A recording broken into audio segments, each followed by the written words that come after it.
Hey guys, and welcome back to Trail North Podcast. I am lucky today. I've got two of these that I've been doing. My guest right now for this episode is Erik Lund. Erik has over 30 years of law enforcement behind him. He spent 20 of those with the federal government and years of training others how to shoot. He is a grandmaster and has been since 1997, which is the highest competitive skill classification awarded by the United States Practical Shooting Association, the USPSA. Lund started competing in '93 and has participated with USPSA and IDPA, and he's competed for over 20 years. He shot for FN America and Sig Sauer, competed in three-gun at a high level. He did that for 15 years. He has trained federal agents, law enforcement, civilians, special forces, and many more. He writes articles for Recoil magazine, recently started his own training company, and he has a wealth of knowledge for everything in the firearms industry. How's it going, Erik? Thank you for joining me today. Well, thank you for having me. Yeah, man. Dude, I'm excited because there's a lot. We've got a lot to cover. Today's topic was kind of going to be holes in people's training, kind of where they short themselves, things that really matter. But I wanted to kind of maybe have you talk a little bit about yourself on here. I know that's your favorite thing to do. No, you're a really humble guy. It's hard to get anything from you about yourself, but you really went in with both feet into all this stuff.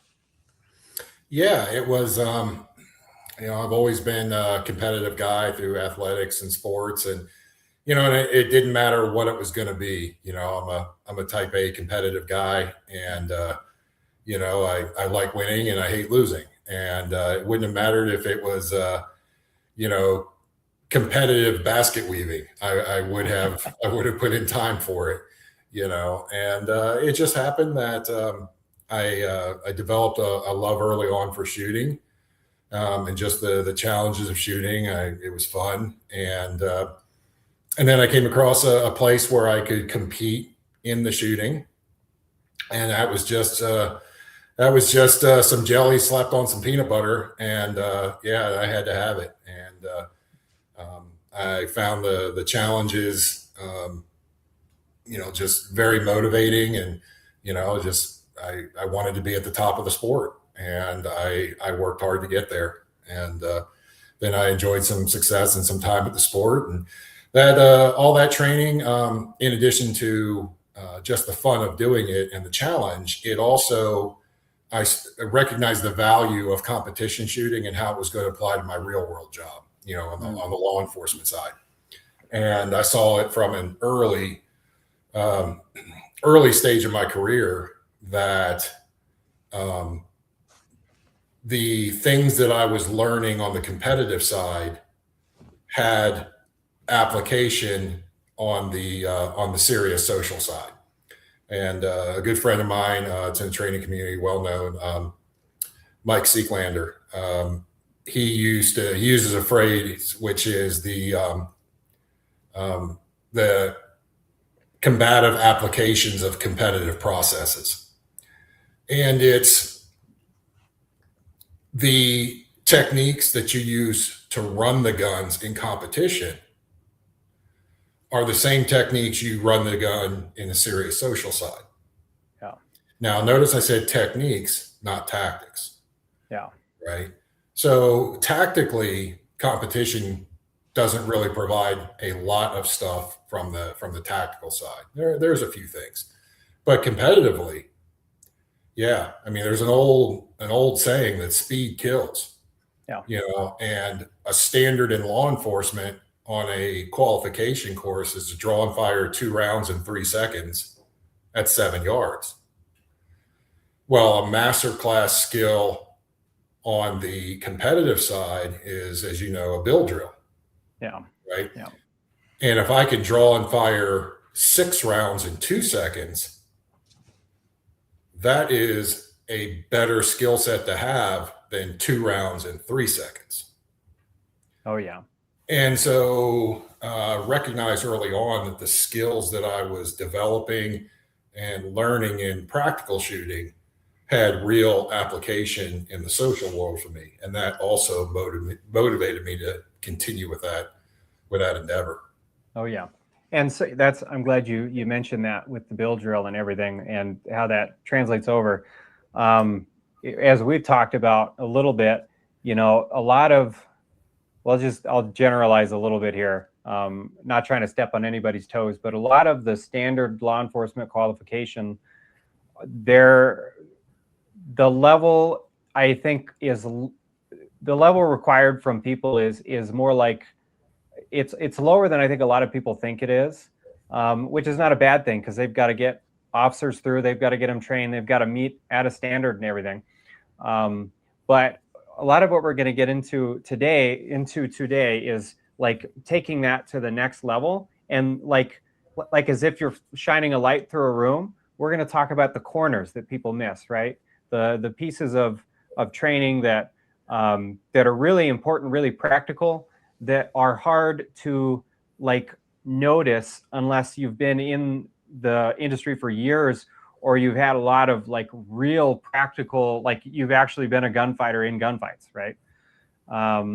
And so we kind of broke it down before this. You and I met up, and we kind of laid out some different areas we wanted to cover. And I had it down with shotguns, pistols, rifles, gear, and it's breaking each one of those down. But you had mentioned something that I totally think we should jump into first, because it is one of those things that like people tend to miss, especially on the civilian side, is the use of force spectrum. Could you talk a little bit about that? So without getting too deep into the legal aspect of it, because obviously it's a very, very in-depth issue. And when you use force as a civilian, right, there is a spectrum of options. Everything from walking away all the way up to the absolute peak, which is I need to use a firearm and engage somebody. And there is a whole spectrum of force in there, right? And this is the same standard that law enforcement is judged by. It's just that law enforcement is going to be held to a much higher standard. Mm-hmm. But that standard still applies across the civilian side of it, right? So the problem that I see within the teaching and training community, and I guess it's more the mentality of people that are concerned about self-defense and protecting themselves, is that a firearm can only solve one problem, and that's a deadly force problem. And that's at this end of that spectrum. But you have all this room in here from somebody starts doing something I don't like, and I leave, and I de-escalate that situation, I avoid it, and I get away from it. So people think that, well, there's this mentality that, well, if I get a gun for protection, I'm protected. Well, you're protected on this end of that spectrum, right? To a degree. This is notwithstanding the training and everything that goes with that once you hit that level. Yeah. As I've said on this podcast multiple times, for people listening, get training. That's the start. Get training. If you're going to own a firearm, get training. We've got one coming out this week, which will have actually been a couple weeks ago by the time this one airs, with Mark Catherine about Kydex and concealed carry. But our like big shtick was get training. So sorry to cut you off there, Eric, but I want to make sure that that's an important thing we mention every time in these when we talk about firearms. Get professional training. Yeah, and I mean that's a great, excellent point. But you also have to look at it like this is not necessarily a training issue; it's a lifestyle issue. Yes. Right, because there's a lot that goes into it in addition to the training side. There's the mentality side. It's similar to training.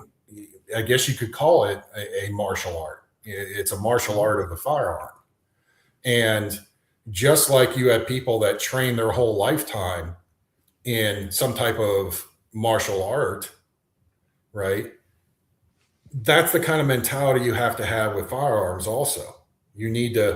It's not, I'm going to go to this 8-hour class and I'm quote trained. It's not that I'm going to go to 2 or 3 classes and I'm good.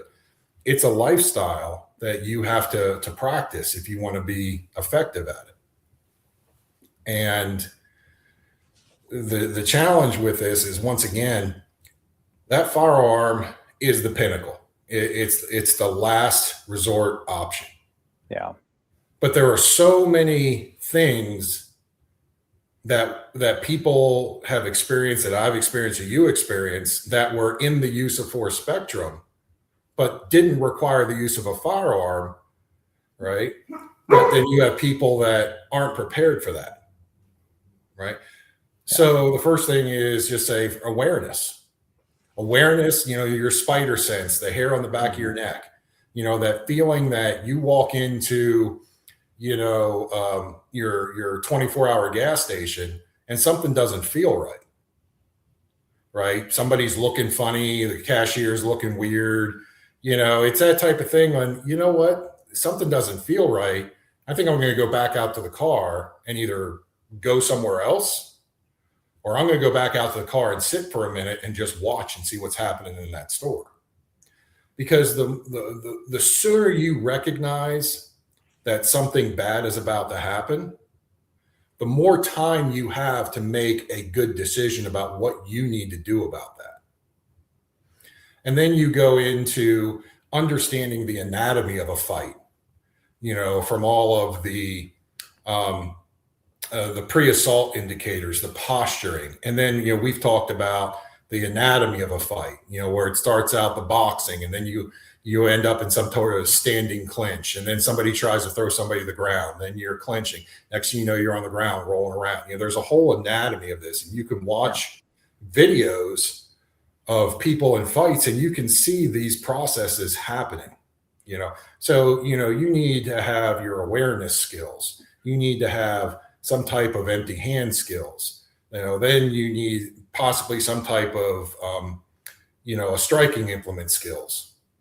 One of the things we talked about before is, I've got Norwegian and Viking heritage, so I have a genetic predisposition to stabby, pokey things. Right, Sure. It just comes with my bloodlines. Yeah.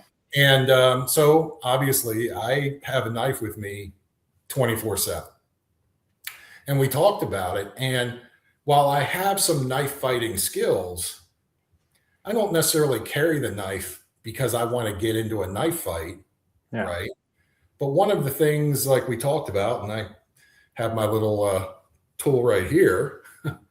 Yeah. One of the things we talked about is I specifically look for knives because I'm going to use this as a blunt striking object way more than I'm ever going to use it as a cutting object. And one of the things I look for is, I don't know if I can do it in here, is I look for a knife that the width of the handle comes out on either side. So now if I need to, I can pull this out, slide up, and now this becomes a striking implement. That's got to be hard for you personally to find a knife that size. You've got huge hands. I have meaty hands, but I have childishly, comically short fingers. So, but it really doesn't matter because you're going to take it and you're going to get that thumb on top. And when you do, you notice my hand slides and extends a little more. Yeah. And this ends up becoming just a striking implement, way more than I would ever use it for the blade. Yeah. Yeah. But now that brings into targeting areas. If I strike somebody with that in their skull, it's going to puncture a hole in their skull, and that's deadly force. So not only do I need to look at these things, I need to understand the human body. What areas are okay to target in this use of force? Yeah. This is why police officers were taught with batons and the old flashlights that you don't hit people in the head, right? Yeah. That's why you always see them trying to hit them in the meaty part of the arms or the thighs or something like that, when they have to use it. It's the They're same force compliance. yeah, it's the same with any striking implement, right? I can use it as a deadly force object if it's warranted based on the circumstances of the situation. But that's a meaty area thing. That's a thing that I want to hit, your forearm here, and what am I trying to do? I'm trying to create space that I can either get away or I can discourage you from attacking me and go find somebody easier to pick on. Yeah. That's why in all, every martial art I've ever studied, they teach that control of force. You're trying it, not every time, because like some guy's drunk at the bar and they decide to take a swing at you. Does that mean you have to like ramp up 0 to 60, go all the way to full force? No, you're understanding the situation and you're taught where to strike, when to strike, to control that. And then you're upgrading your level of resistance as they upgrade their tenacity. That keeps you out of a lot of bad situations. And a lot of videos we have on here talk about like for prepping type stuff. And I've heard a lot of people say, well, I'll just learn, the deadliest force possible because it's not going to matter.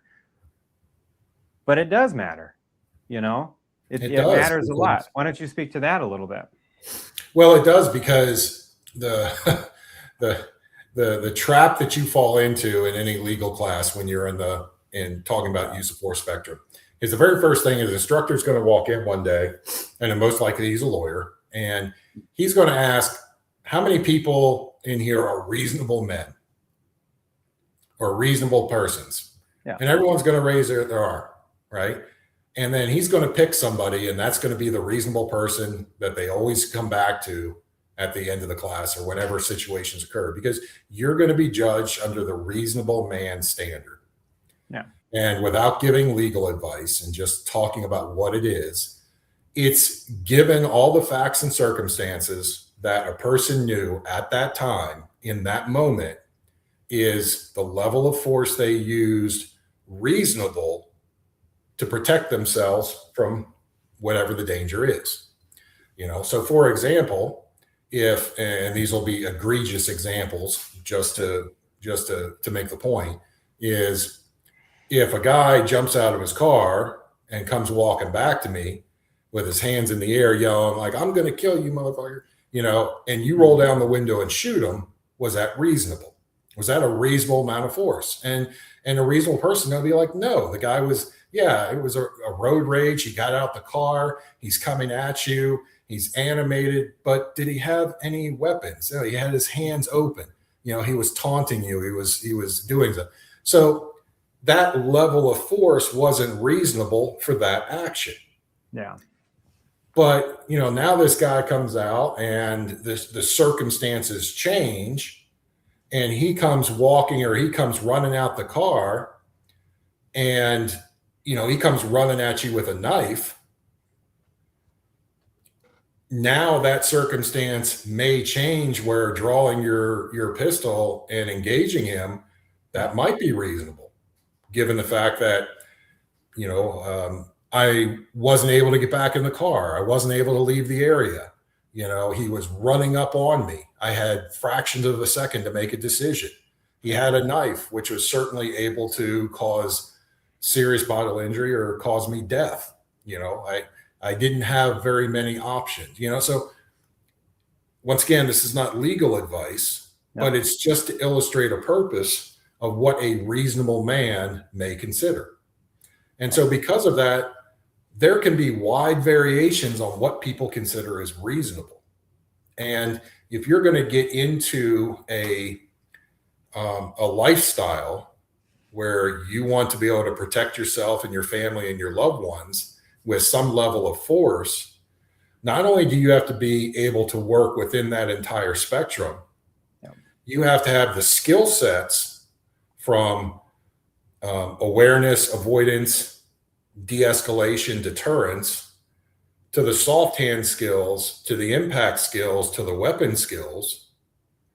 And then with that, you have to have the knowledgeable understanding of where on that spectrum this threat is and what would you consider a reasonable solution to that.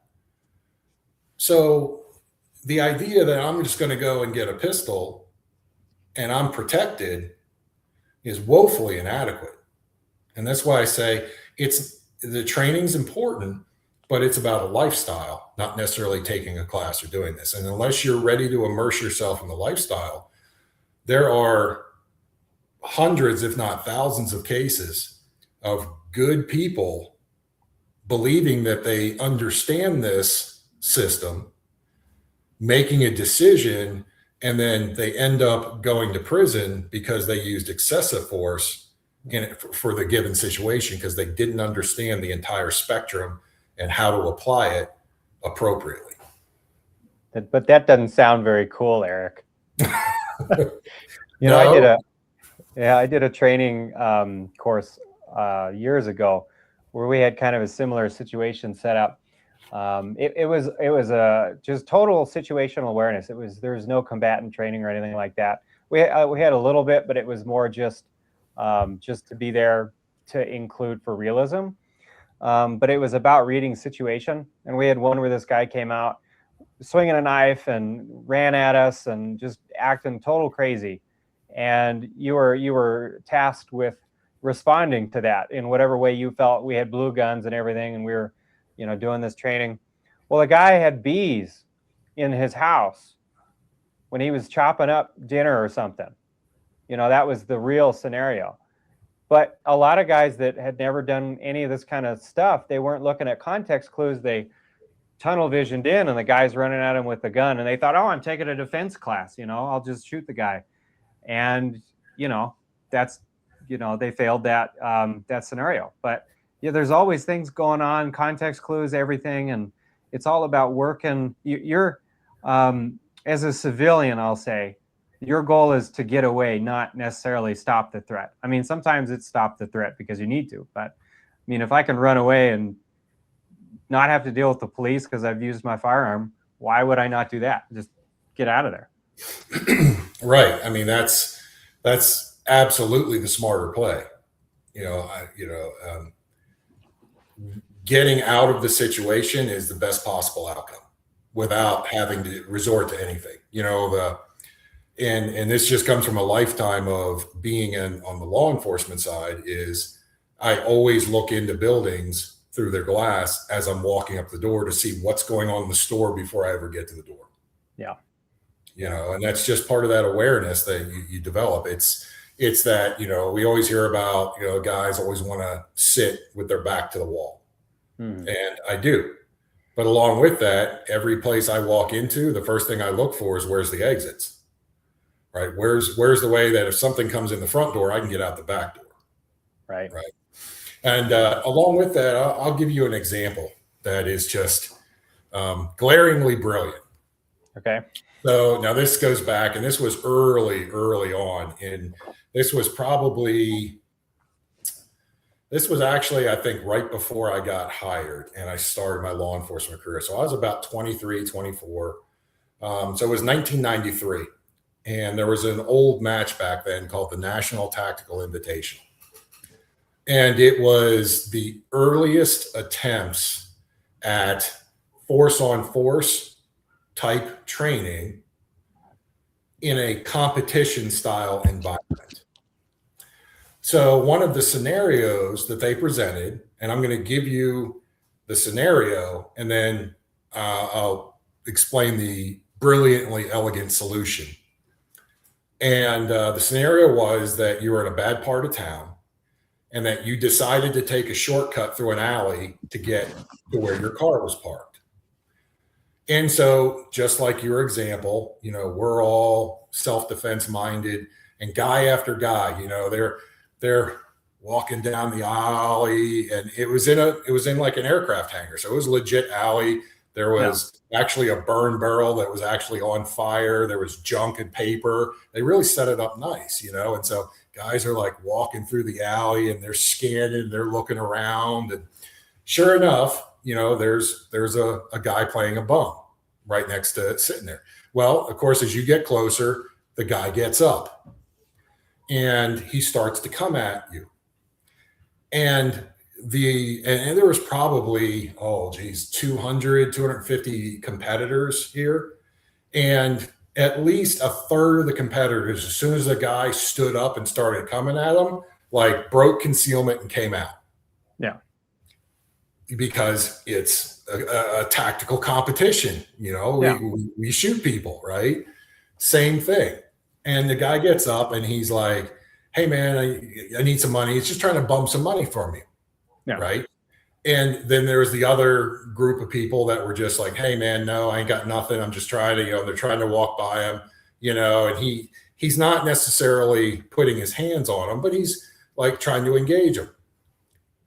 Well, then all of a sudden on the wall, a door opens up like a storefront and another guy comes out behind you. And what's everyone do? Man, they whip around because they are sure, okay, there's the ambush. Yeah. And this guy gets out and everyone draws on him and he's like, what the fuck, dude? What's wrong with you, right? Well, then when you turn around, the original guy is the guy that was the ambush guy and had his gun out.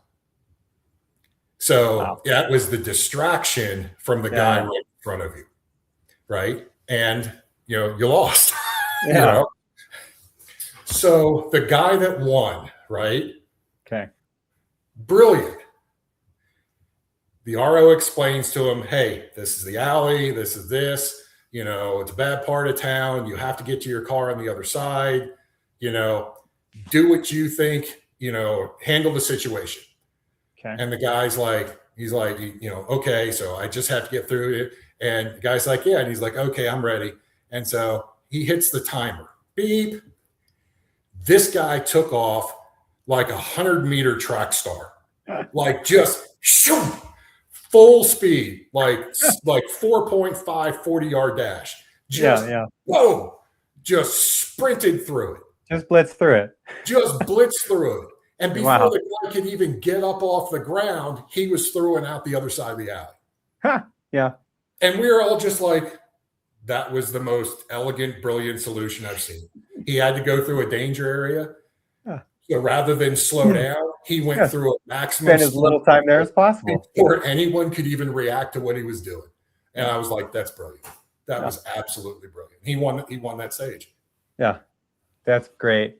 Because it was this weird score system, but he basically ran the stage. Like people are running these stages in minutes. They're being timed like 3 minutes, 5 minutes, 300 seconds, 275 seconds.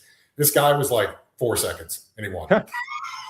That's awesome, man. I tell you too, like a lot of this, when I first got into this, there was a group of SF guys I hung out with. And I tell you, your view of all of this changes when those are the guys coming after you. You change your whole perspective on all this stuff because you're not, the baddest thing out there, right? And so you're playing way more opportunistic. And I think that's a way better way, survival-wise, just to operate just in life in general, right? Avoid as much as you can, put as much between you and everybody else as possible. And that was probably one of the most valuable lessons that they taught me. Was that and the situational awareness that came with it, right? Yeah. So that's the use of force spectrum. We're talking about all the stuff in between before you go to gun. And which that killed 30 minutes right there, which is awesome. I wanted to jump into each of the platforms and the popular platforms and kind of those things as well. Get into the technical pieces too, because I know a lot of people are going to come for those. So why don't we just start with shotguns, because they're probably the most common home defense besides, I don't know that's changing anymore. But at one point that was the most common home defensive weapon most people had. What do you think most people's shortcomings are on that platform, just in general, not just like regular people, but law enforcement, every person? Well, I think we could do a whole episode on just shotguns. So, So I'm gonna flip it up on you. Okay. Let me save shotguns for last because that's going to be the most in-depth one. So let's knock out the others real quick. Gotcha. Well, then let's move to pistol then, because that would probably be the second most common that people carry just in general. And so let's understand what's the purpose of the pistol, right? Mm-hmm. When you look at it, what is the overlying purpose of carrying a pistol, right? It's convenience. Yeah. Right. It's easy to carry. It's easy to conceal. I have relatively high capacities. It's a matter of convenience.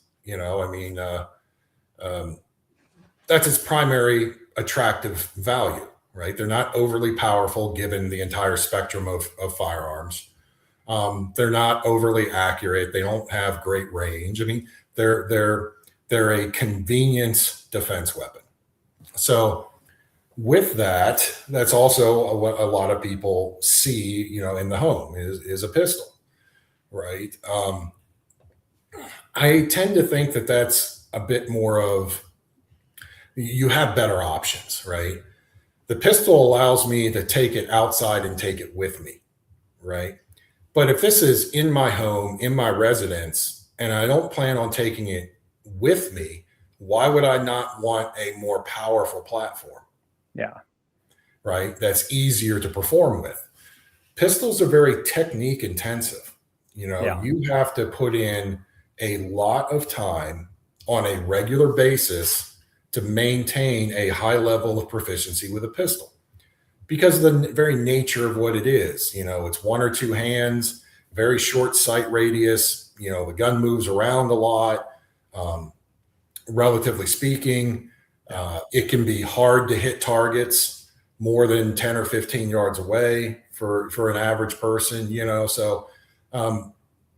but the convenience of a pistol, the bump in the night to just grab something and walk downstairs and, I thought I heard something, but I'm not expecting trouble, but I want something just in case, as opposed to the guy you hear audibly trying to kick down your front door at 3 a.m., right? In a more of a home invasion type situation.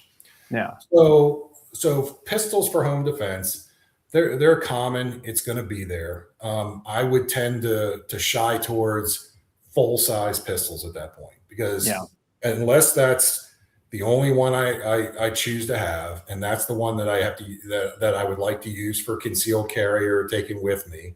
Yeah. If it's going to stay in the house and you want to stay with a pistol platform, then I'm looking at a full-size 5-inch pistol. I'm looking at, high capacity. I'm looking at another high-capacity magazine right next to it that I can shove in my pocket, or I can bring with me if I feel like I need to. So the pistol gives you some convenience, and it's that thing that you take when you hear a bump in the night, but it hasn't really alerted you like this is a home invasion or this is something more serious. So pistols are good options, but they come with that caveat that you have to put in the time to practice and train because they're the most technically intensive firearm or system to shoot at a high level. Sure. Yeah. And, the other thing going into that, though, is I would say most people, when they do put time in, they're just on the flat range and they're not, I guess, what are some other, this is probably the obvious question, right? But what are some other ways to train with a pistol that people, obviously like, offhanded, one-handed, reloading, one-handed, all these kind of things, what are some of those kind of shortcomings that people have in their training regime if they're just shooting pistol on flat range? What are some other areas they should dip their toes into? Well, the one thing that is difficult to emulate is the stress of that situation. Yeah. And a good substitute for that is, I'm going to circle back to competition. Mm-hmm. Right? Because now you're trying to perform at a high level and compete against other people, right? So now you're not just casually shooting and taking your time and getting good hits. And when you run out of, when the slide lock's open, you put that magazine down, pick another one off the table. There's a sense of of casualness when you're just at the range shooting. When you get to competition, now you're trying to perform at a higher level, and you put a tremendous amount of stress on yourself just trying to perform at a high level, and then you're trying to do all of the techniques to run the pistol at a high level. And that's when you run harder and you try to perform at a high level. That's where the stress comes in. That's where mistakes happen. That's where you start to note deficiencies in your skill sets. So competition is a great tool for developing your own personal skill sets. Regardless of what you feel the value of competition is to the whole spectrum of defense, it does help you perform at a higher level with a given system, pistol, rifle, or shotgun. For sure. So if you can, and most of the competitive groups out there are very welcoming. You know, you can get on the internet, you can find where there's local clubs, you can hit your local indoor outdoor shooting ranges. You know, if you go somewhere and ask somebody that works at a range, they'll be able to tell you, or point you to somebody that can tell you. So it's a very welcoming environment. And then you just get exposed to a larger world, a larger community. And one of the things that I think is often overlooked is that community is you find in competitions a whole group of people that are very like-minded to you. They have the same philosophies, they have the same interests, they have the same desires when it comes to their Second Amendment rights, to their freedoms, to protecting their families, to all this stuff.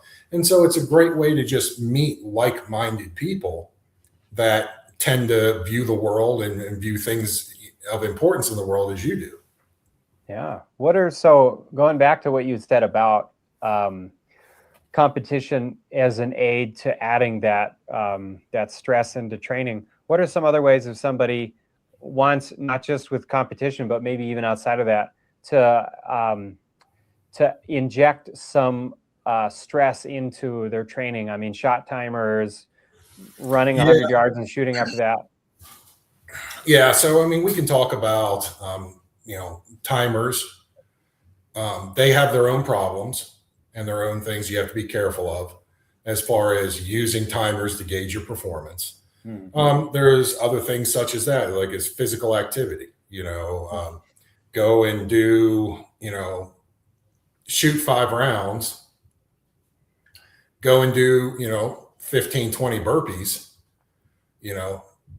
and then get up and go shoot 5 more rounds. Yeah. And then compare your groups. And I think you're going to see that the first group is going to be considerably tighter than the second group. Oh yeah. I had Joe Trimbath on here a couple weeks ago with Steel Ops, and I had mentioned that every time I go out and train anymore, I have my kit on. And I tell you what, like just that, I mean, I'll do all kinds of other stuff to get my heart rate up and everything while I'm doing it to make it as hard as possible. But I tell you, it's like, I don't know if you're a Dragon Ball Z guy, but Goku, when he trained with the weights, right? That's what it feels like when you take it off. When I go shoot with people just to have fun, it's like, the shackles are off kind of thing. And you perform so much better. It's amazing the difference it makes and how much better it makes you training under that stress. I did want to say something else on something you said earlier, talking about like, the relaxed shooting when people are there without the time pressure. There's a lot of officers that I've gone to shoot with, and civilians alike, that when the civilians, it's okay, but these officers, when we go to train, a lot of them, when they go to shoot, they shoot like they're shooting on a flat range, and when I got into this, I was not as good as I am today by any stretch of the imagination, but it was ingrained pretty early on to get rounds off as fast as possible to start. If you're gonna draw and go, you better be quick, because you're not gonna have time to sit there and like make sure everything's lined up right and everything. It was really about get out of the line of fire and take cover, right? But what is that something that you notice that people, or maybe it's something that you encourage for people to, take their time to, and what are your thoughts on all that kind of stuff? Well, on the training side, you know, I I think it's similar to the type of classes that I offer, right? Okay. So I have two groups of classes, right? I have an operator class, Hmm. and then I have, a performance class, right? And so this is the way I explain it. Before I can teach you how to race a car, I have to teach you how to drive a car. Yeah. Yeah. Yeah. So before I can teach you how to fight with a gun, I have to teach you how to run a gun. Hmm. So there's a place and a time for the slow fire, the skills, developing the base. I mean, Oh, anyone yeah. that's ever taken martial arts, what's the first things they teach you how to do? How to stand, how to breathe, and if it's jujitsu or some type of combative, how to fall down. Yeah. Right. So you go to your first class and you stand like this and you breathe like this. Right. Well, I mean, what is that with firearms? You stand here in this stance, you grip the gun like this, you line your sights like this, so it's a progression, right? You have Yeah. to Oh, yeah. you have to teach someone how to operate the gun before I can move forward to teach them how to effectively fight with that gun. Right. And setting that expectation of what that training session is about. Right. And a phrase I use a lot is there's two things I can't do, right? I can't see what you see and I can't feel what you feel. Hmm. So it's a bit of an instructor cop out, right? But what I tell people when we're talking about shooting and getting hits on specific targets or specific sizes is you have to see what you need to see to get the hit you want to get, Yeah. right? And what that means is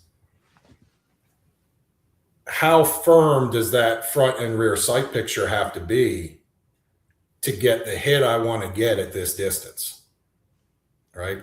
At 5 yards, that sight picture can be totally sloppy, and Yeah. I demonstrate this, right? But at 50 yards, that sight picture's got to be really, really tight, Yeah. right? And the thing is, that's different for each person. Like if I go out there and I say, I'm going to put this target at 18 yards. I need you to get an A zone hit as fast as you can. But I can't tell you how firm of a sight picture you need. For Only that you shot. know Yeah. that, right? And here's the more challenging part is that's going to be different for you on different days, Yeah. right? Because it's a performance skill. It's just like you go to the gym and whether you run or you lift or you're doing something, some days, man, you're feeling good, you're in the zone, you hit it. And other days you're like, you can't do 80% of what you're used to. And you're like, man, I just don't have it today. Yeah. Yeah. And it's the same with shooting. That's kind of that frustrating part that always keeps me going is Yeah. I liken it to driving a golf ball, Okay. right? Yeah. Because Yeah. I can rope a golf ball like 300 yards, no problem, right? But it's like 300 yards this way or 300 yards. It's like, right. And I'll go to a Yeah. driving range with the guys and we'll have fun.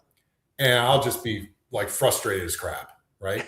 But there'll be that one ball that I know how I did it. I hit it and it went straight. Yeah. Yeah. That one straight hit keeps me coming back for the next time. Right. And it's the same with shooting, right? It's, man, I just rang that. I dumped 3 mags at a 50-yard steel plate and I hit it one time, but I Yeah. hit it, right? And Yeah. then it becomes, well, if I did it once, I can do it Yeah. again.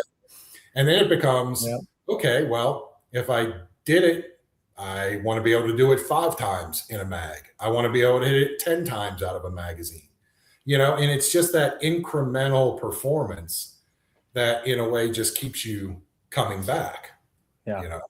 100%. One time I did just a walking drill with a buddy. We were doing walk towards target, come off center and fire. And we were firing as we moved. So you fired a couple rounds on the way and then got off to fire again. And I think we started both of us at 50 yards, and like we didn't do good the rest of the drill. We did okay at the end, but like both of us draw fire, bing, hit the steel right off, not even trying. And then we did that. We must have done that drill like 30 times that day after that. Never did as well. Yeah. And then we were chasing that 50-yard shot in the start because we thought we were something special. Right. It's, so, I mean, the original, question was, start getting rounds on target. What does that look like? Yeah. Well, I can't tell you what it looks like because only you know what that sight picture is going to look like to get that hit at that distance. I know what I can do it for me. Right. But there's a type of shooting out there, and it's called balancing BSAs, balancing speed and accuracy. Right. Okay. So if I go really, really slow, I can shoot really, really small groups. Right. But if I go too slow, then I'm going to lose that fight. Yeah. I can go really, really fast and not hit anything, and I'm going to lose that fight. So I've got to find that point where how much speed I need is balanced with how much accuracy I need to get the hit I want to get at the distance I need. And that's going to fluctuate depending upon your skill, the time of the day, if you're on, it's, the stress of the situation is going to affect that. There's a lot of these outside factors that affect that. And so that just comes from continuing to refine your individual performance skill sets. Oh yeah. The more you shoot, the better. I mean, I'm a firm believer. You want to get better, you want to pull the trigger. That's what it comes down to. Now, there's a lot of things we can do that help that, but in order to improve my performance and continue to improve it, I got to pull the trigger. Are you a big dry fire training guy? So with a certain degree, right? So in competition, we worked on a lot of skill sets, right? Yeah. So I think there is a place for dry fire, especially for the people that are newer to the art, newer to it, right? Because there's a lot of skill sets you can practice. I can practice my draws, right? I can practice reloads. I can practice, tactical reloads. I can practice, malfunction clearances, right? There's a lot of things I can do that don't necessarily require me to be on a range spending money on ammo. Yeah. Right. But I have to have the knowledge or the class or the information to make sure that I'm performing those skills correctly, or else I am training in poor techniques that aren't going to allow me to improve my performance. Oh, yeah. Right. And why is technique critically important? And as an instructor, I want to continue to develop my craft. So I am constantly looking at other instructors' videos. I'm constantly, looking at other things out there, right? Because I want to see, is there a better way to perform a technique, right? And the way I liken it is the expression I heard a long time ago was your technique is like gears in a car, right? It's not about how fast, right? If my technique is second gear in a 6-speed car, I can floor the engine and run 10,000 RPMs. But if I'm only in second gear, I'm only going to go so fast. Not because I'm not trying to go faster or trying to put in the effort. My technique, or in essence, the second gear of that transmission won't allow me to go any faster. But as my technique improves and I refine the technique or I get better technique, I get higher gears in the car. And then what ends up happening is I don't need to run 10,000 RPMs. I can run 5,000 in fifth or sixth gear and be noticeably faster in my technique and what I'm doing without ever redlining the car or trying to go too fast. I think we talked about this. Yeah. The other phrase I've used before is the way to go fast is not to try to go to be faster. The way to be faster is to eliminate all the excess motion and fat and things you don't need. And once I streamline my motion, I'll be faster without ever trying to go faster. And that is a huge thing to performing. Oh, yeah.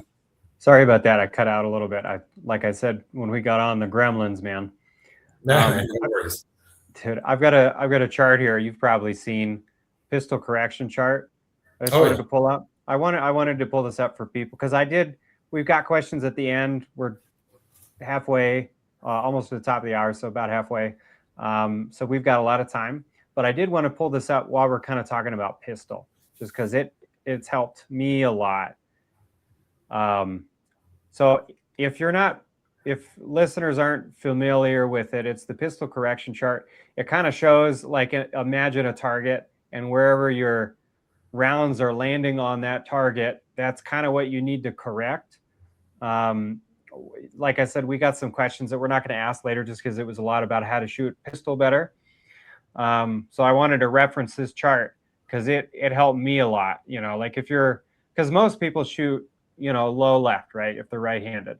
And a lot of that is like anticipating, the recoil and that kind of stuff, but, or slapping the trigger or too much finger or too little finger on the trigger. Anyways, that chart is really valuable. And they've got it for left and right-handed people, so they can reference that.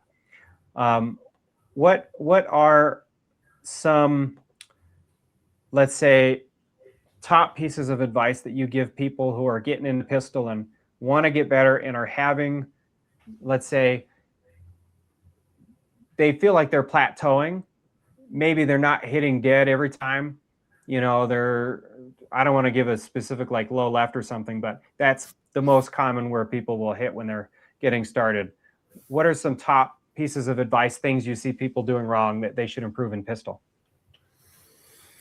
Man, that's such a, like I said before earlier, it's such a technique intensive platform that it's difficult to give generic answers. Like, I'm going low left. Well, that generally indicates some type of anticipating recoil and some type of trigger figure placement. A solution to that might be gripping a little bit harder with your support hand to keep that from going, and there's all types of solutions. What I would say is do research, right? Back when I was coming up, there was no internet. We had to figure this stuff out on our own, or we had to go and read books. In the rare occasion, you might find some old videotapes, some VHS videotapes. Most powerful device mankind has ever made. Right? I mean, now we're in modern technology. I mean, you go and, enter in YouTube or, Rumble or something like this, and it doesn't even have to be generic. Like, how do I shoot pistol better? You can be like, how do I improve my grip on the pistol? And you'll find streams of videos of all these guys telling you, how to grip the gun. Kind of, I guess one of the best pieces of advice I think I can offer is understand that all guns have a rhythm, right? Of how they recoil, how they cycle, how they do things, right? And you have to learn to shoot the rhythm of the gun, right? If I try to shoot it too fast, then my shots are high. Maybe they're all over the place because I haven't allowed the pistol to settle back down, right? If I'm getting nice small groups with every pistol I put in my hand, well, I'm probably not trying to push the speed, right? It comes back to that balancing that speed and accuracy. And within that, different pistols and different firearms, all of them, they all just have a rhythm. Like I've heard it described that, I'm a 1911 guy, that's what we used in competition. That's why I have the most rounds. So that's what I'm familiar with, and if you shoot a an old, 45 ACP 1911, it has it has more of a rolling recoil to it. But if I shoot something like a hot 9mm, it might feel a little more snappy. And these are they're terms that are difficult to explain. Like, I mean, how do I define what a rolling recoil feels like? They're subjective, but I totally know what you mean when you said that Yeah. about 1911s. It definitely does feel that way. There's definitely like There's a rhythm, but trying to explain it is like how do you explain the color orange to a blind person? Yeah. It's the language doesn't work for me to try to explain something I'm feeling to you. And it goes back to I can't feel what you feel, right? Sure. Now, some of that is people may never experience that, right? But you get the guys that put a lot of time in guns, competition shooters. We are so dialed into trying to get whatever the gun is to be completely neutral for us, that we're playing with bullet weight, we're playing with powder rate, we're playing with spin rates, we're toying with grip pressure, and everything is done to get that pistol that when I shoot it, those sights come down perfectly flat and I don't have to make any correction to fix the sights. Yeah. And so we're always looking at things to the nth degree. And so I noticed that you hand me two M4s or ARs, and I can tell you the difference in how they behave to me. And I may hand them to you and you're like, hey, they both shoot the same for me. But from my perception is one's going to shoot better for me, and I'm going to be able to tell which one it is. Oh yeah. So when it comes back to how do you be a better shooter, it's put more time in with the gun, educate yourself on what your issues are, right? And if you really want to be better, you have to have an honest assessment, self-evaluation, right? Anyone can go to the range and practice what they're good at. If you want to be a better shooter, you have to go to the range and practice the things you're not good at. Yeah. And that's no fun because we're not good at it. I want to go to the range and I want to crank off a bunch of rounds. I want to mag dump a target at 3 yards and have a group like this and be like, man, I'm a good shooter. Right. Yeah, you're a good shooter at 3 yards, but so is everybody else. Right. Now you can do that at 25 yards, then you're a good shooter. Right. So it just depends. It's a very generic thing, but you just have to put in the time and the effort to be better. Right. I wanted to ask you one too, because I got to the point where I fell into doing writing the trigger reset. Mm-hmm. And doing that helped me better, like just in every platform, but specifically pistol, learning to feel that changed the way I perceived shooting. Like you're talking about cutting the fat, like that extra movement, right? And the longer the trigger, the more movement that you have in it, the more likely you are, the more time you have to move sights off a target, right? But I also hear a lot of people nowadays talk about like, oh, don't ride the reset, right? What are your thoughts on that? No, because it's slower, right? You can tell, right? Go watch videos of guys and you'll know exactly who it is because you'll hear the gun go off and it'll boom, and then you'll hear click, boom, click, boom. You're wasting time. Yeah. Right. Well, I mean necessarily like instead of, because I found that when I'm shooting, for me personally, when I'm going, you're going to the reset and pulling immediately, like you're cutting that time out, versus I was more likely to slap the trigger if I wasn't thinking about consciously how I'm pulling that trigger to reset. Because some people they're just pulling and then getting to the point where their finger's coming off the trigger on the reset, right? Yeah. So those are two things we talk about, right? There's slappers and riders, right? You slap the trigger, you ride the trigger. The point I was making earlier is what's slower about riding the trigger is you want to get to the point where you reset during recoil. Yeah. So riding the trigger is fine, but I want that click to happen while the gun's in recoil, so that as soon as the gun settles, I'm ready to go again. I don't have to release it, right? Now,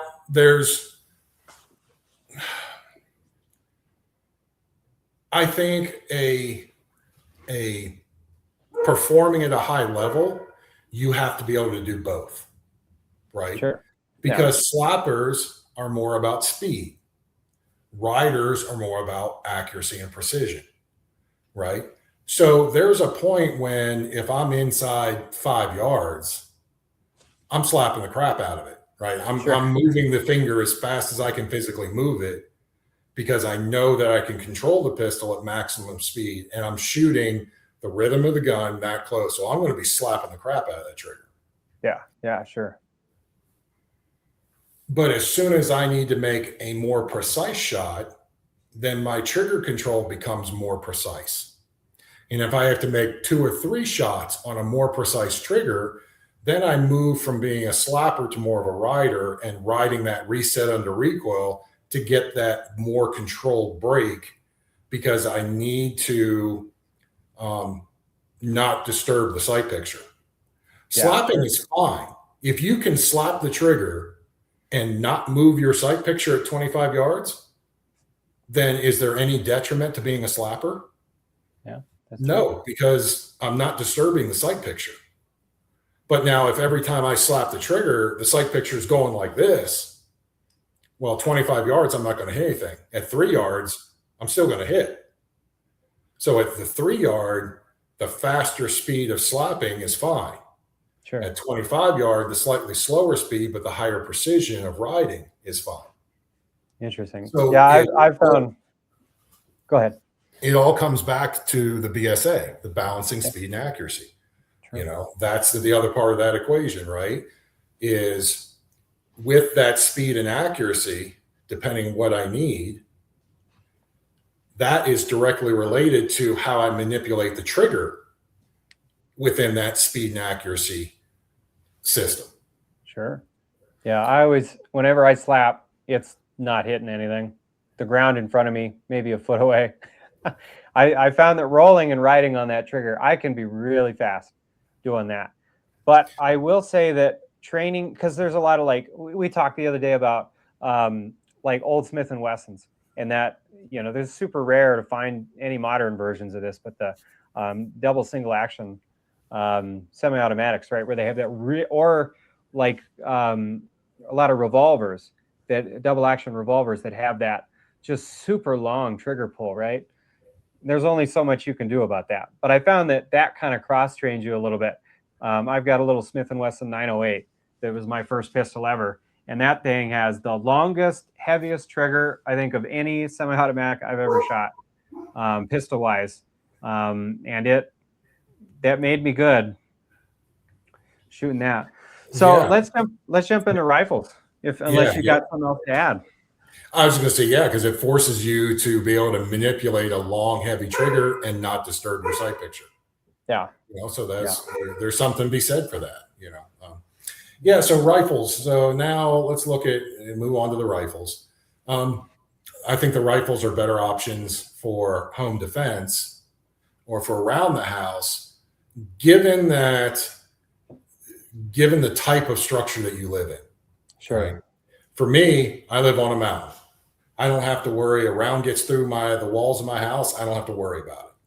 Right. But if I live in a townhouse, well, now that becomes a real consideration that round's going to go through the wall of the house next to me. You know, another consideration though might be, where's my point of defense in the house? Right. If I live in a townhouse, but my point of defense is going to be at the top of the stairs because that's everybody, all the bedrooms are upstairs. That's the funnel that I can hold. Well, now I'm shooting downward. So any rounds that miss are going to hit the ground first before they start to ricochet. That reduces the considerations that, well, is this round going to go through the wall? But that also comes back to, well, how do I know that all my rounds are going to go down? I may be in a situation where now all of a sudden the dynamics have changed and we're on the same level. And now I'm back to that problem. Yeah. So, but I find rifles tend to be better, right? They're easier to shoot. They're more powerful. They're easier to control. You have the ability to put more um, performance accessories on there, lights, lasers, things that can help you make better decisions about what you're doing. And there can be extremely, the standard capacity is 30 rounds on an M4. That's one magazine is plenty to solve most problems. But I'm a firm believer in carrying a lot of ammo. Right? So, my saying is there's only two times you can have too much ammo. That's when you're drowning or on fire. Other than that, I'm not humping mountains in Afghanistan. Other than that, I'll hump an extra 2 or 3 mags. And so the rifles are easier to shoot. They can be more accurate. They're more powerful. We do see a little bit more proliferation in the use of body armor, by bad guys. You see bad guys are like wolves. They hunt in packs. So very rarely is it just a single guy kicking down your door. Normally it's a crew. There's a couple of guys, and a rifle really tends to give you the capability to protect yourself on that higher level, and certainly a higher level than the pistol. And the fact that I'm not going to be trying to conceal carry the rifle or take it out with places, the home is the perfect place to have that. Given and also when you're moving from pistol to rifle or shotgun, with a pistol, you're working with half the points of contact. Right. Just everything about it is superior to a pistol. That's why that's the old saying where you're like, the pistol is to fight me to the rifle, right? I don't know how true that always works out to be, but. Well, you do give up. Once again, because the pistol is a firearm of convenience, you do give up some things, and what you give up is your maneuverability. Yeah, right? So that's true. Clearing room with the pistol is a lot easier than with a rifle. Absolutely. So now that's where it comes back to. Now I need some specific training how to maneuver a rifle length system in confined space. Oh yeah, that's the price I have to pay for that better performance, and it's a different type of training. Right. The pistol, I have to learn on the technique side how to run it more confidently. The rifle, I can run that more confidently, but now I need the training that how do I maneuver a rifle in confined space? That's that trade-off, Yeah. So generally, I prefer some type of rifle for around the house for a bunch of various reasons, we talked about. And I think the rifle's superior to a handgun. Inside a structure, right? Yeah. For a lot of those reasons. Shotguns. Well, let's wait on shotguns. We'll get to shotguns because that was part of our conversation the other day. So we'll dab our toes into that because I do want to cover that bit. But are you a C-clamp guy, magazine well clamp guy, somewhere in the middle, foregrip, slanted grip? What do you prefer? So I don't mind C-clamps. And this would be better if I had an upper or something, I could show you, but we can pause and you can get one if you want. Well, I just happen to have one right here. No. Right. Yeah, no, they're different techniques. Right. And so without going too deep in for your audience or people that may not understand what these things mean, these terms. Essentially, what you're talking about is if I have a rifle, is where do I put this support hand? Yeah. Right. And a lot of people learned, like with a hunting rifle, put it on the side, underneath it, and hold it. And then there's guys that just kind of grip it a little bit, and then you have the C-clamp guys that are going to roll and create a C and grab it. And the elbow's going to come up high. And then if you have an AR, you have the front magwell rather than out here, the hand's going to be really tight in here. Mm-hmm. And so basically what they are is just various techniques and terms for where do I want to put my hand on that support, right? Well, the quick answer is I am a big proponent of consistency in my technique, right? I want to have as much of my technique work with whatever platform, pistol, rifle, shotgun, that you put in my hand. Right? As much commonality. So for me, I look at it like, well, is there a place that I'm used to putting my support hand that I'm comfortable with? And there is, and it's where I put my support hand with a handgun. Yeah. So when I press out on a handgun, we turn to the side, there's a certain length that my support hand is away from my body. Yeah. So what I tend to do and tell people is now just take and hold your rifle with two hands by the pistol grip, and then break your grip, and then bring the rifle back and shoulder it. And then your hand's going to grab that forearm somewhere. Yeah. Well, now wherever I'm grabbing that forearm on the rifle is the same distance that I grab it with a pistol. So now this support hand is the same distance away from me that it is whether I hold a pistol or rifle. So now every time I grab something, this arm knows how far out to go. Yeah. Now it just comes down to is, do I hold it and cup it? Do I, some type of foregrip, or do I C-clamp it? And these are all just various techniques. Yeah. One of the things I tell people right at the beginning of my class, and you heard this, was my goal as an instructor is to make you a better shooter. It's not to make you shoot like me. So having said that, you come to a class where we're shooting rifle and we get to this topic, I'm going to show you all these different ways. And then we're going to shoot the rifle a couple of times in performance drills. And I'm going to have you grip the rifle different ways for you to figure out individually which one of these ways is the rifle working best for me. Sure. And that's my role as an instructor, is to make you better, not to make you my clone.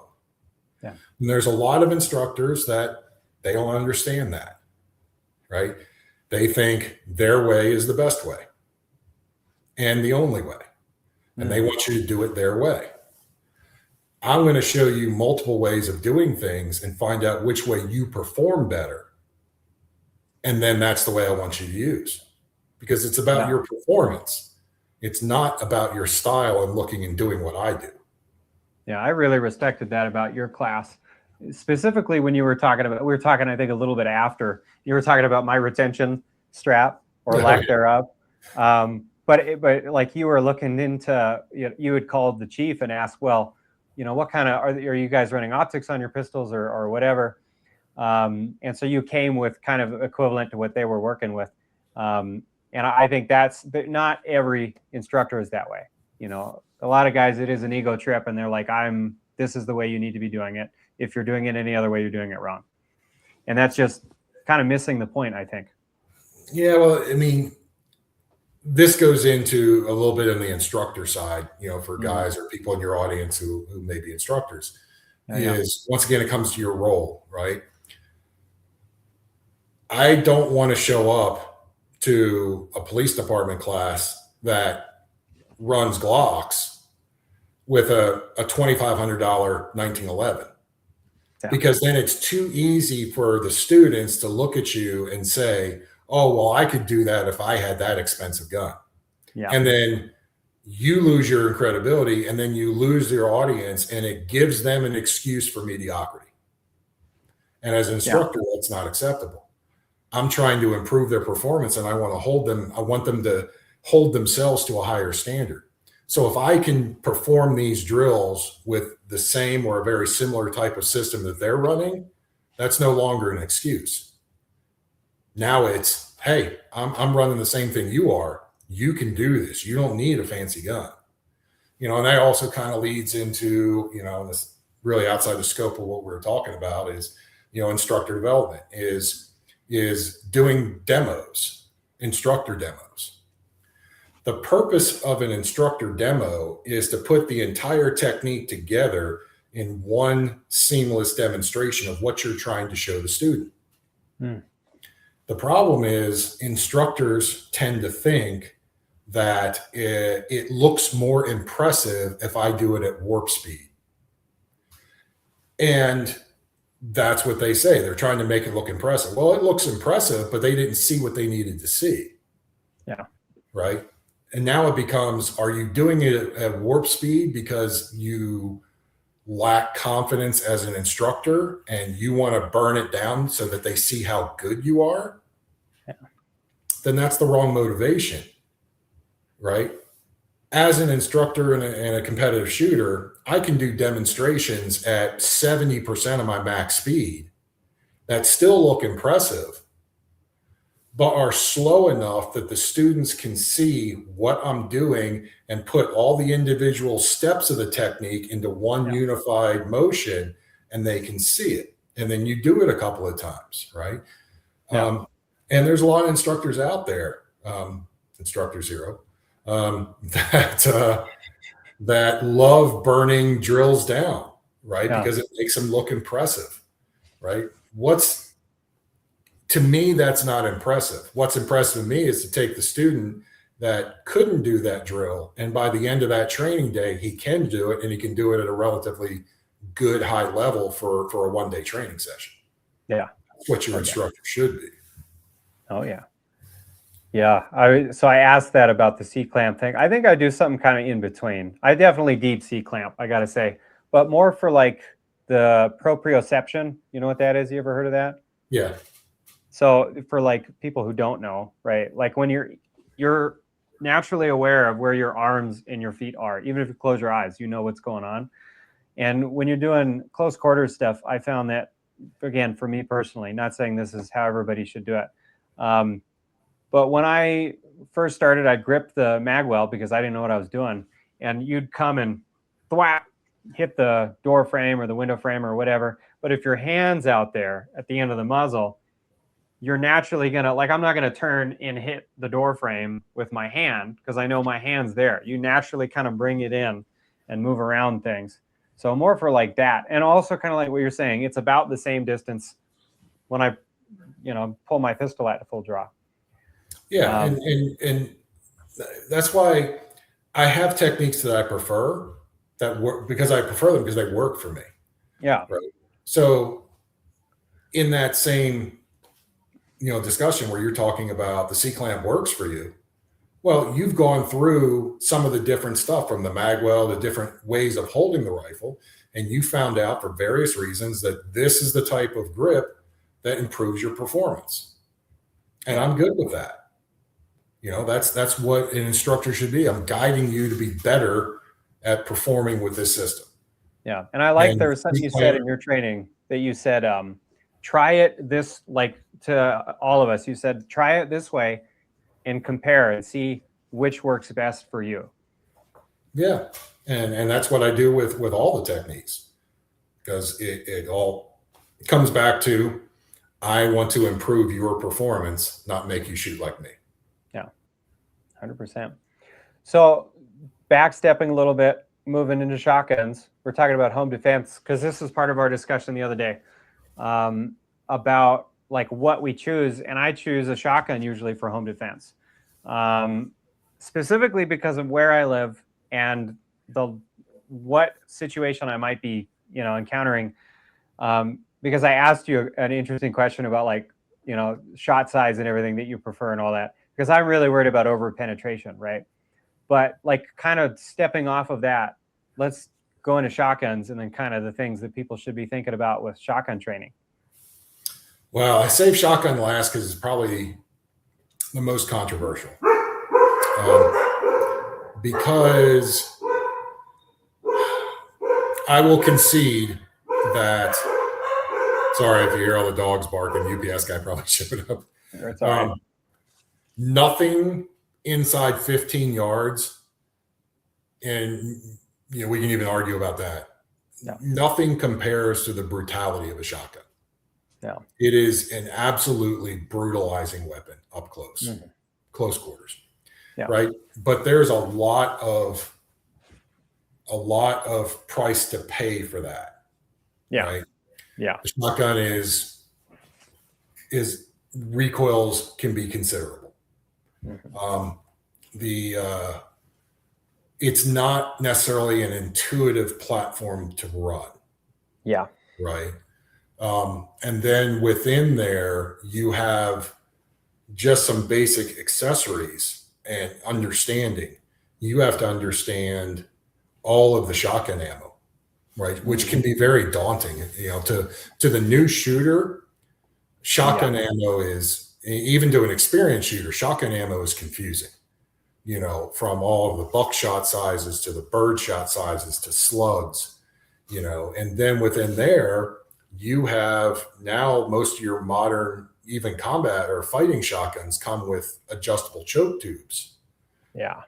And understanding the different size choke tubes and understanding how they relate to the different types of ammo and what it does. And, there is a lot to know and to learn about setting up and performing with a fighting shotgun. Yeah. It's not simply just grab this round and throw it in the gun. It could be, right? It could be, but if you want to maximize that performance, a shotgun is not an easy thing to maximize your performance. Yeah. But when you hear advice given generally, what's that advice? And get yourself a Remington 870 because pump shotguns never jam, and it's this, and get some double up buck and you're done. Yeah. Take care of anything you got. If you can't kill it in 5 rounds of double up buck, then you might as well give up. You can't kill it regardless. Yeah, but which is not the best advice. All that, right? You got to understand that, right? Let's say for a given, just for brevity's sake, that you know what double up buck is, and a lot of your viewers will. Double up buck is not a good selection if you live in a townhouse. Yeah, because I guarantee you, it's going into the house next to you, right? It's going into the room next to you. It's going to do a lot of those things that, depending upon the type of structure you live in, are going to be very undesirable. Yeah. And you're accountable for every one of those pellets that comes out of there. That's right. You are. The shotguns are a low capacity system. Even the extended magazine tubes are only going to give you 6 or 7 rounds. So you have a limited capacity. Now the trade-off is you get extremely powerful rounds. Yeah. For the the people who aren't commonly aware, one 9 pellet shotgun double up buck round essentially is 9 9mm bullets in one trigger point. Yeah. So you hit somebody across a room with 9 rounds of 9mm all at the same time. That tends to be a showstopper, right? But there's a lot of price to pay with those. You have to understand the ammo. You can go with $1, you can do, $4. There's just a whole plethora of ammunition types. Yeah. And then the challenge is understanding your group. Shotguns come out in a 3-dimensional cone shape, right? That's what they're designed to do. They spread. Yeah. Well, do you know at what distance that spread gets so big that pellets, even though you're centered on your threat, your spread has gotten so big that pellets are going by your threat and potentially hitting people behind you. And like you said earlier, you're responsible for every one of those pellets. Yeah. What's your standard for making that determination? I ask guys all the time, yeah, man, double up buck, I'm like, yeah, what's your max range? And they're like, oh, I'm sure that'll go 100 yards, and they're like, no. Yeah, what's the max range that you can engage a threat with a center mass hit and know with 100% confidence that all your pellets are going to stay within that target? Yeah. Well, then you're working on, you've got other issues too that a lot of people don't think about, like the 9th pellet flyer, right? How when you shoot 9 pellet, a lot of times you have one that tends to come out of the group a little bit. That can happen, right? Not only with that, but we said the other day, shotgun barrels are like snowflakes. Yeah. Every single one is independent and unique in that I can take 5 shotguns of the same manufacturer, 5 rounds of the same ammo and same lot, and all 5 of those guns will shoot a slightly different group size, right? And that's just the natural variation of shotgun patterns.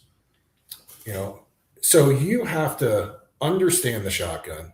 You have all of the shortcomings of a long gun, and many times shotguns are even longer than M4s or some type of rifle, which makes it even more difficult to maneuver in confined space. You have a limited ammunition capacity, so now you have to look at, am I going to put some more ammo on the side, or am I just going with the 6 rounds I've got?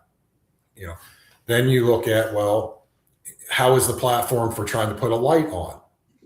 Now, some of the newer ones are getting better, but generally they're pretty limited. What are my sight options? A lot of them might just be a gold bead. Some of them, the more modern ones, you can start to put optics on. Then you look at the chokes, which chokes are going to run. There's a standard, right? The Federal Flight Control double up buck. That's the gold standard that all shotgun rounds are compared against.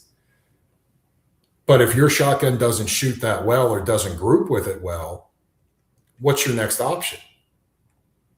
Right? And then we haven't even gotten into, do I want a pump or a semi-auto? Because the general conventional wisdom is go get yourself a pump shotgun because they never jam and they're ultra reliable. And I'll fight that every day. And in fact, I'll contend that pump shotguns are the most unreliable of shotguns, simply because from a mechanical point of view, a pump action shotgun is very reliable. Where they're unreliable is the fact that the human factor is what runs the pump shotgun. Yeah. And so I see pump shotguns in courses and classes and training fail constantly, not because something's wrong with the gun, because something the operator did or didn't do caused the gun to malfunction. Yeah. If I shoot a semi-automatic shotgun, the energy from that round cycles the gun, right? If you take me out of the equation and you put a shotgun in a rest and tie a string and pull the trigger, it'll keep working. If you put a pump shotgun in there, you're going to get one round, the gun won't work anymore, because the human is the one that needs to run that gun. So because of that, the human interface is integral into the reliability of that system. And because of that, I find pump shotguns are the most unreliable platform because the humans running them are unreliable in how they run them, and they induce malfunctions, or they do things. They forget to cycle the action. They don't cycle it strong enough. They short stroke it. The human induces more malfunctions into a pump shotgun than any other problem with them. So because the human is part of that system and you have to take that into account, I will recommend a semi-auto shotgun over a pump every day. Yeah. Oh yeah. Well, then most people have watched movies and they think, you got to pump it first. Like there's so much going on with a pump shotgun just to operate it. That I don't think people, I really don't, I agree with you. I don't think that's the best advice at all. And you get it all the time for people asking like, what's the best home defense gun? I did want to segue back into round choice with the shotguns, because I had asked you when we went out to dinner the other day about your thoughts on number 4 buck, because I think I've heard a lot of people shy away from it. A lot of mainstream people want a little more oomph behind it, but I tend to use number 4 because I live in a townhouse. It's not a townhouse, but it's close enough to other homes that and you don't know where you're going to be if somebody's breaking in. So I'm very conscious about, and I know that the longest shot I'm going to have is 15 yards. And I know exactly where it groups at that range because I've gone out. Like that's, I think, one of the things that people don't spend enough time on when they have a shotgun is patterning that shotgun with the round they're going to use for defense. Yeah. Number 4 buck. And let me see, don't quote me. I'm going to go off some numbers, but I think number 4 buck is, I got to do a Google, but is it something like 32 pellets of 24 caliber? That is exactly what it is. Yeah. That's what I thought it was, 24 caliber. Yeah. So basically you're trading a slightly smaller pellet size for more of them. And because the pellets are smaller and lighter, they don't penetrate as far, right? So given your situation, I think the decision to run number fours is an absolutely correct and responsible decision, right? Does the number four give you the deep penetration like double aught? No. But does it give you adequate enough penetration inside 15 yards to deal with your threat? And yeah, it will. And so because of that, you can still deal with your threat, any threat effectively. And you've reduced the possibility that some of those pellets are going to miss and go into a structure next to your house. Yeah, because my modified choke at 20 yards puts them in like this. Right. Or, basically you're ensuring that the opportunity for any of those pellets to leave your structure is greatly reduced. Yeah. And I think that's just being a responsible, practitioner. You've done the time, you put in the system, or you put in the time and effort to understand the system. You've looked at your environment and you've made what I would consider an excellent choice given the circumstances that you have if you want to run a shotgun. Yeah. But that also comes just with, like we talked at dinner, there is a tremendous amount of prep work that has to go into developing and understanding your specific shotgun with respect to the type of ammo, the type of distance, the type of choke, the type of performance you want. And that's before we even talk about just learning to run the shotgun. How do I run it? How do I reload it? How do I manipulate it? The shotgun is a very intensive system to put into use. Yeah. People will tell you, hey man, get this shotgun, get this ammo, you're done. No. Right? On a quick surface scan, you can be, right? But if you're not aware of everything else, your disaster factor for using that and having those pellets go through the wall or leave the house or hit someone that you don't intend to hit because you don't understand the capability of that system in its entirety, that disaster factor goes up exponentially if you don't put in the time to understand your systems. And so because of that and all the things that come with it, I tend to reserve shotguns for students or recommendations for students or people that I know that are enthusiasts, about protection. They live that that lifestyle that we talked about. They're going to go out and do the prep work. They're going to go out and, we're going to discuss about all this stuff so that if they decide to choose a shotgun, it'll be the right shotgun. It'll be the right load. It'll be the right choke. They'll get the right type of training to run that system. Because when you have that and you put in that time and effort, as I said initially, with an operator that knows how to fight with a shotgun and has full knowledge of the capability of the system, the brutality of a shotgun in a structure is unmatched. And so there's a big payoff, but there's also a big commitment to get to that payoff. And if you're willing to make that commitment, you'll get it.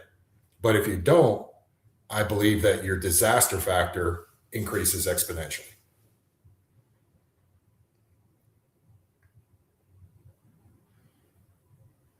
I'm going to have to tell you, your mic went out.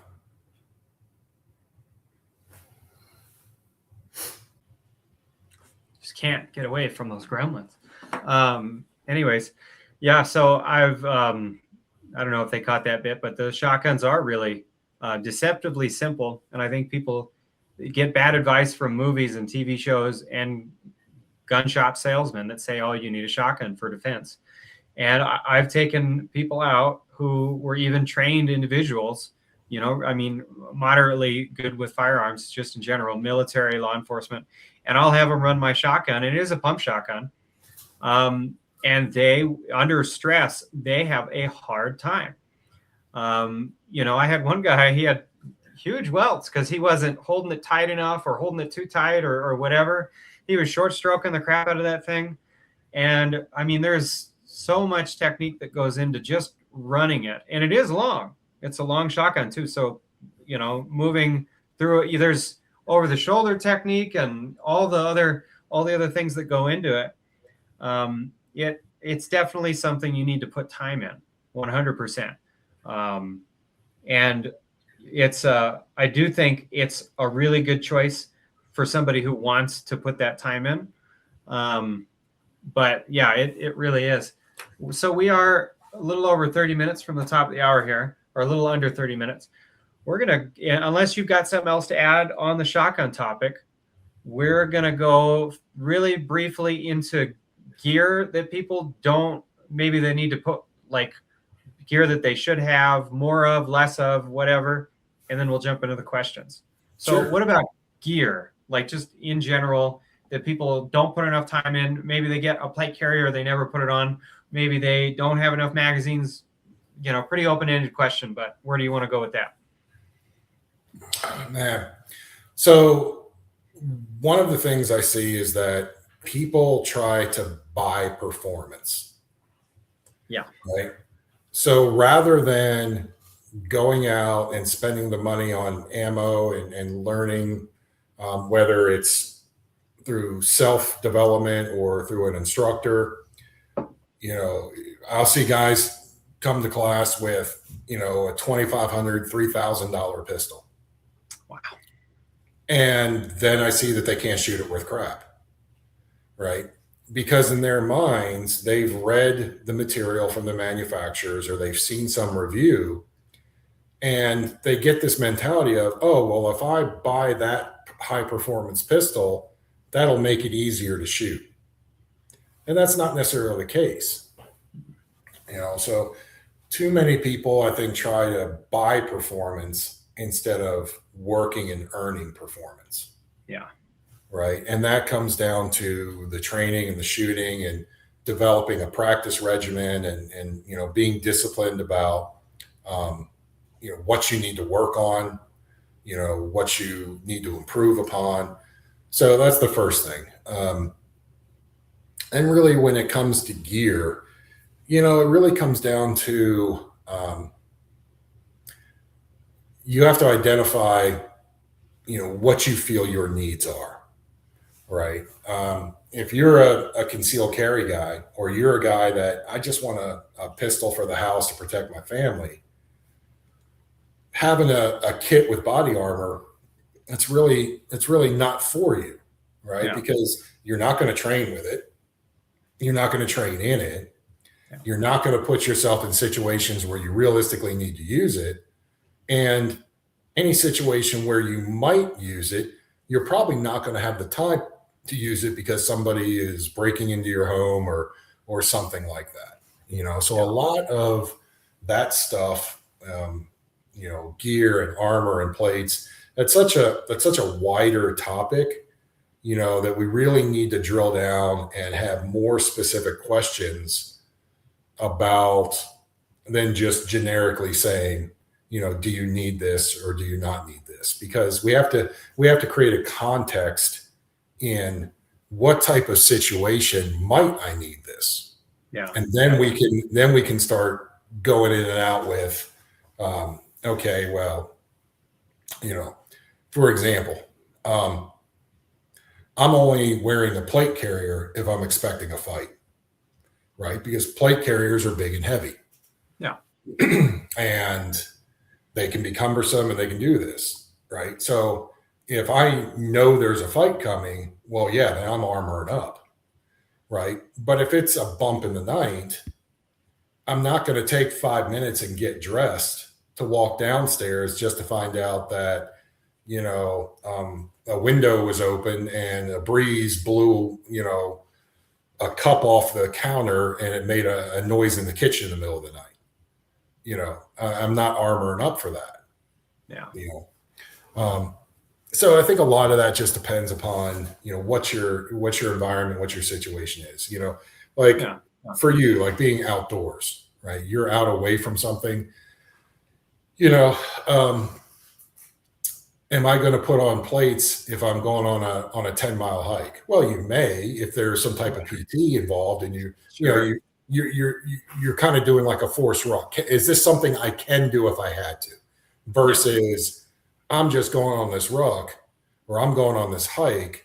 I'm going to take some gear with me just in case, but it's the just in case. I'm not taking this hike because I'm expecting contact at the top of the mountain. So a lot of that gear stuff really depends upon what you want to do with it. And that goes for the tech too, right?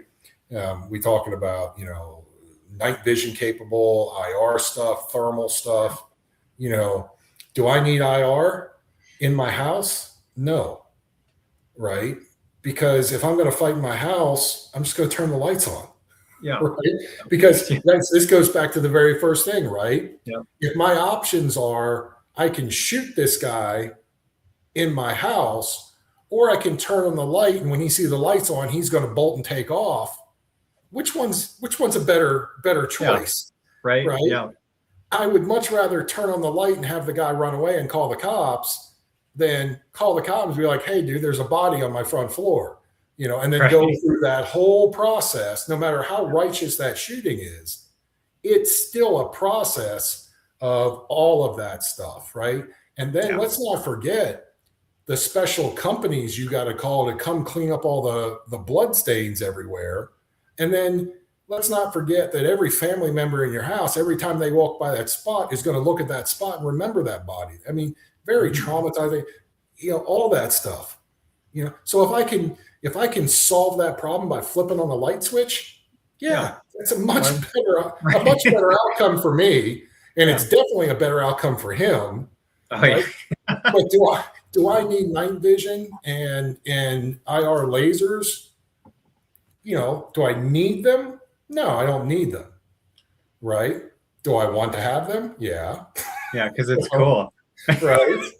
That's what really, let's be honest, that's what really matters, is looking cool. Right. There is a certain amount of that, So a lot of that becomes, what's my usage? It's easier. And this is a curse and a blessing for me, because as an instructor, I need to stay on top of this stuff because that's part of me developing my craft.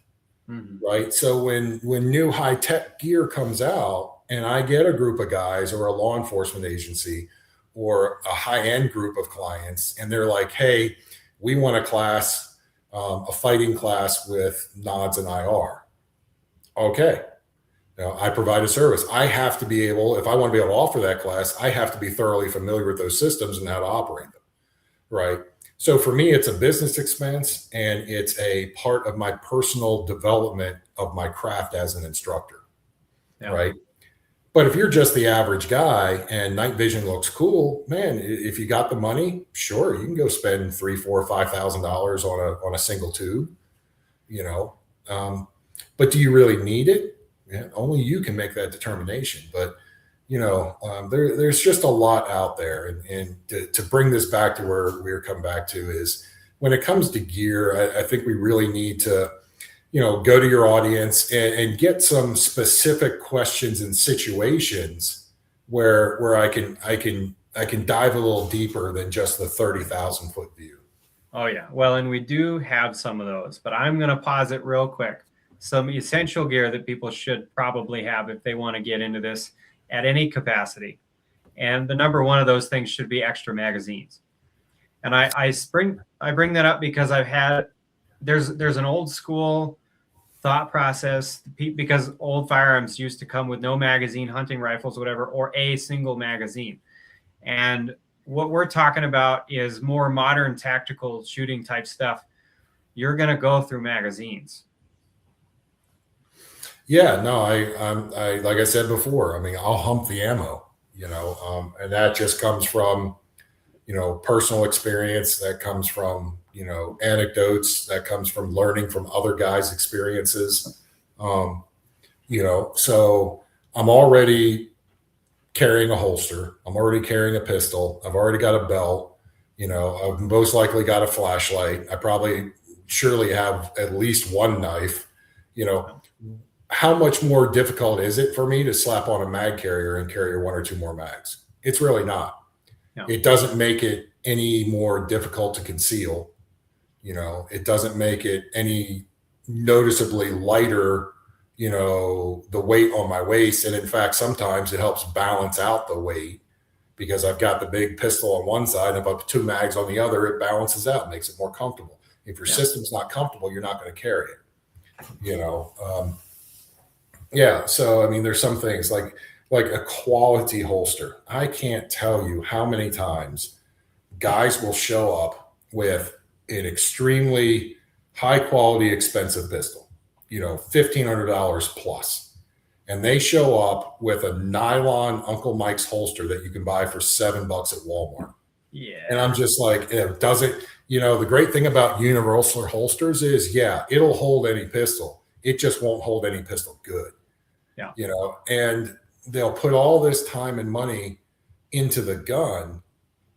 And then they put in this little plastic holster that flops all over the place, that has no rigidity. It's just totally not suitable at all. We went pretty into detail with Mark about that as well. Another one is one you mentioned, flashlight. Yeah. Good flashlight.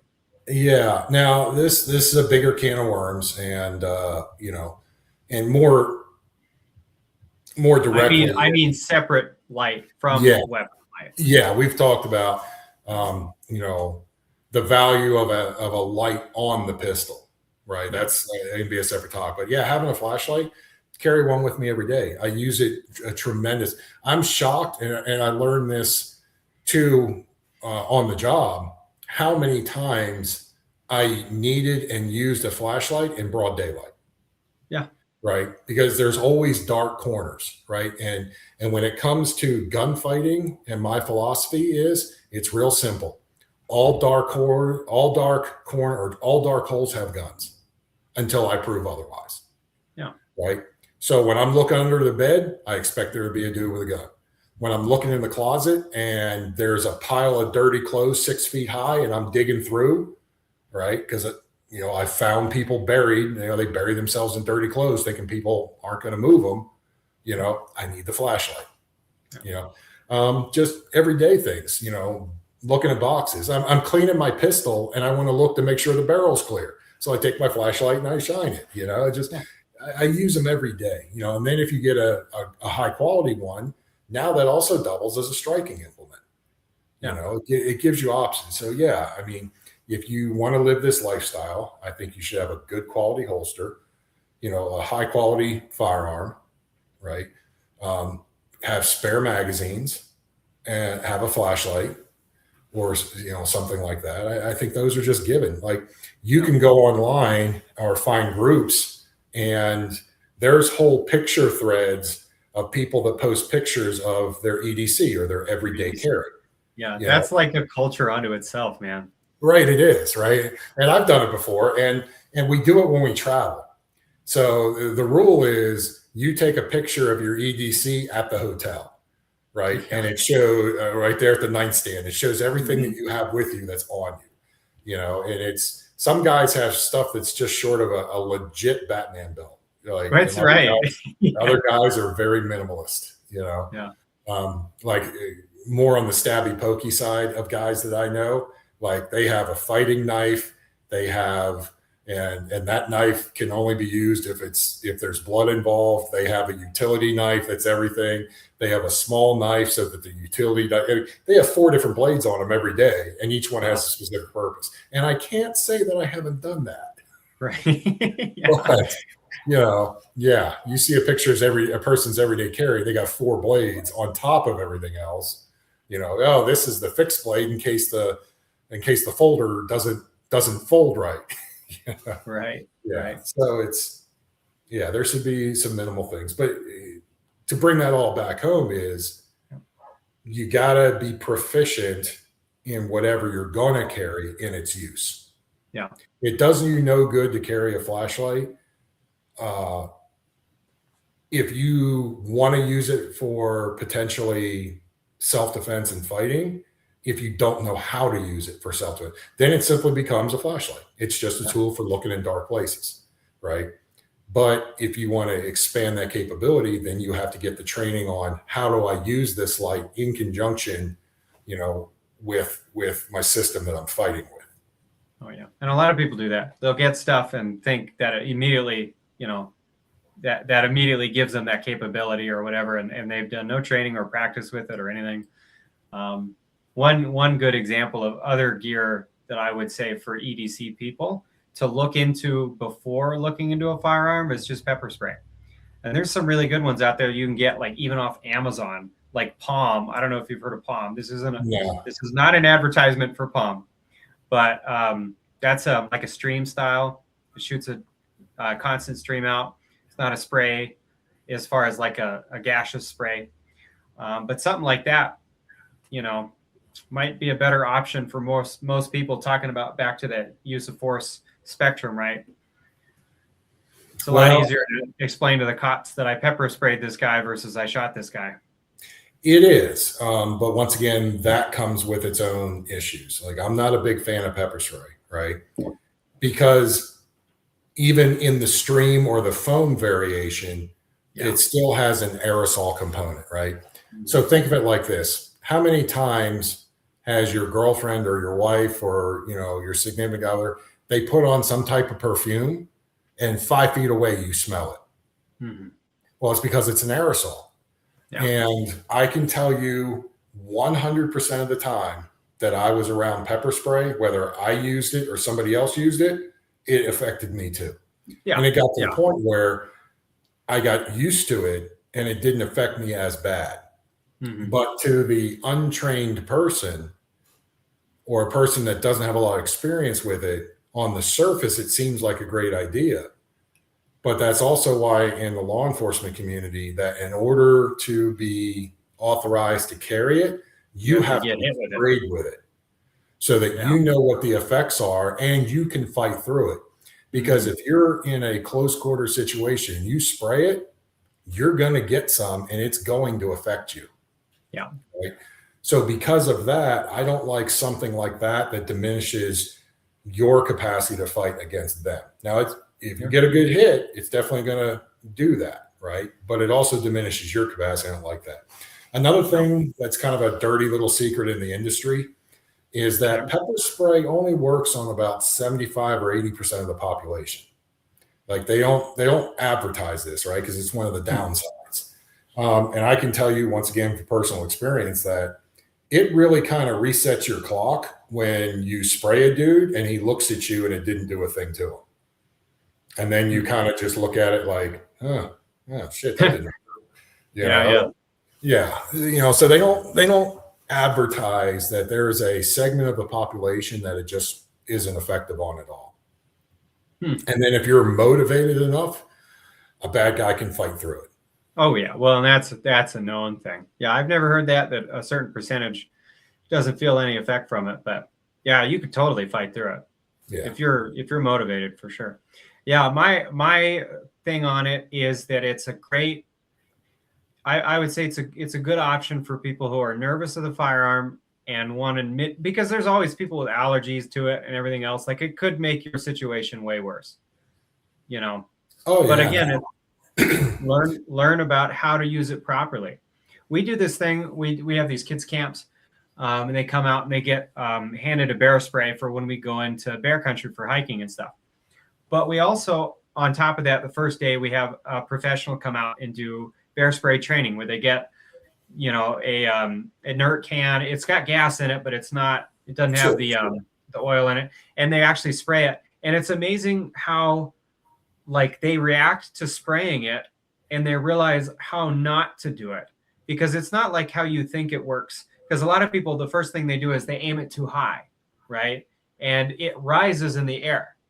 Yeah, bear spray does, right? And so your goal is to actually aim it down towards the feet of the bear, because his head is lower than yours, right? When you're standing, even though it's a bigger animal, its head is actually chest height or lower, even to your hips, right? Instinctively, people will pull that thing out and shoot it over the bear's head. and you really want it to hit the ground and roll up. And as he's charging, if he charges, it'll kick it up into his face, right? So that's a caveat I think should be with all this stuff. Like, learn about it and get training before you get any of this stuff. Oh yeah. And then you have all the issues with accidental deployment. People throw it in a bag, they throw it in their pack, they throw it in a purse, and then just gear moving around in there sets it off. Another thing, because it's oil based, the nozzles get clogged. I can't tell you. I mean, I cannot tell you how many times we would take our OC and spray it once a year.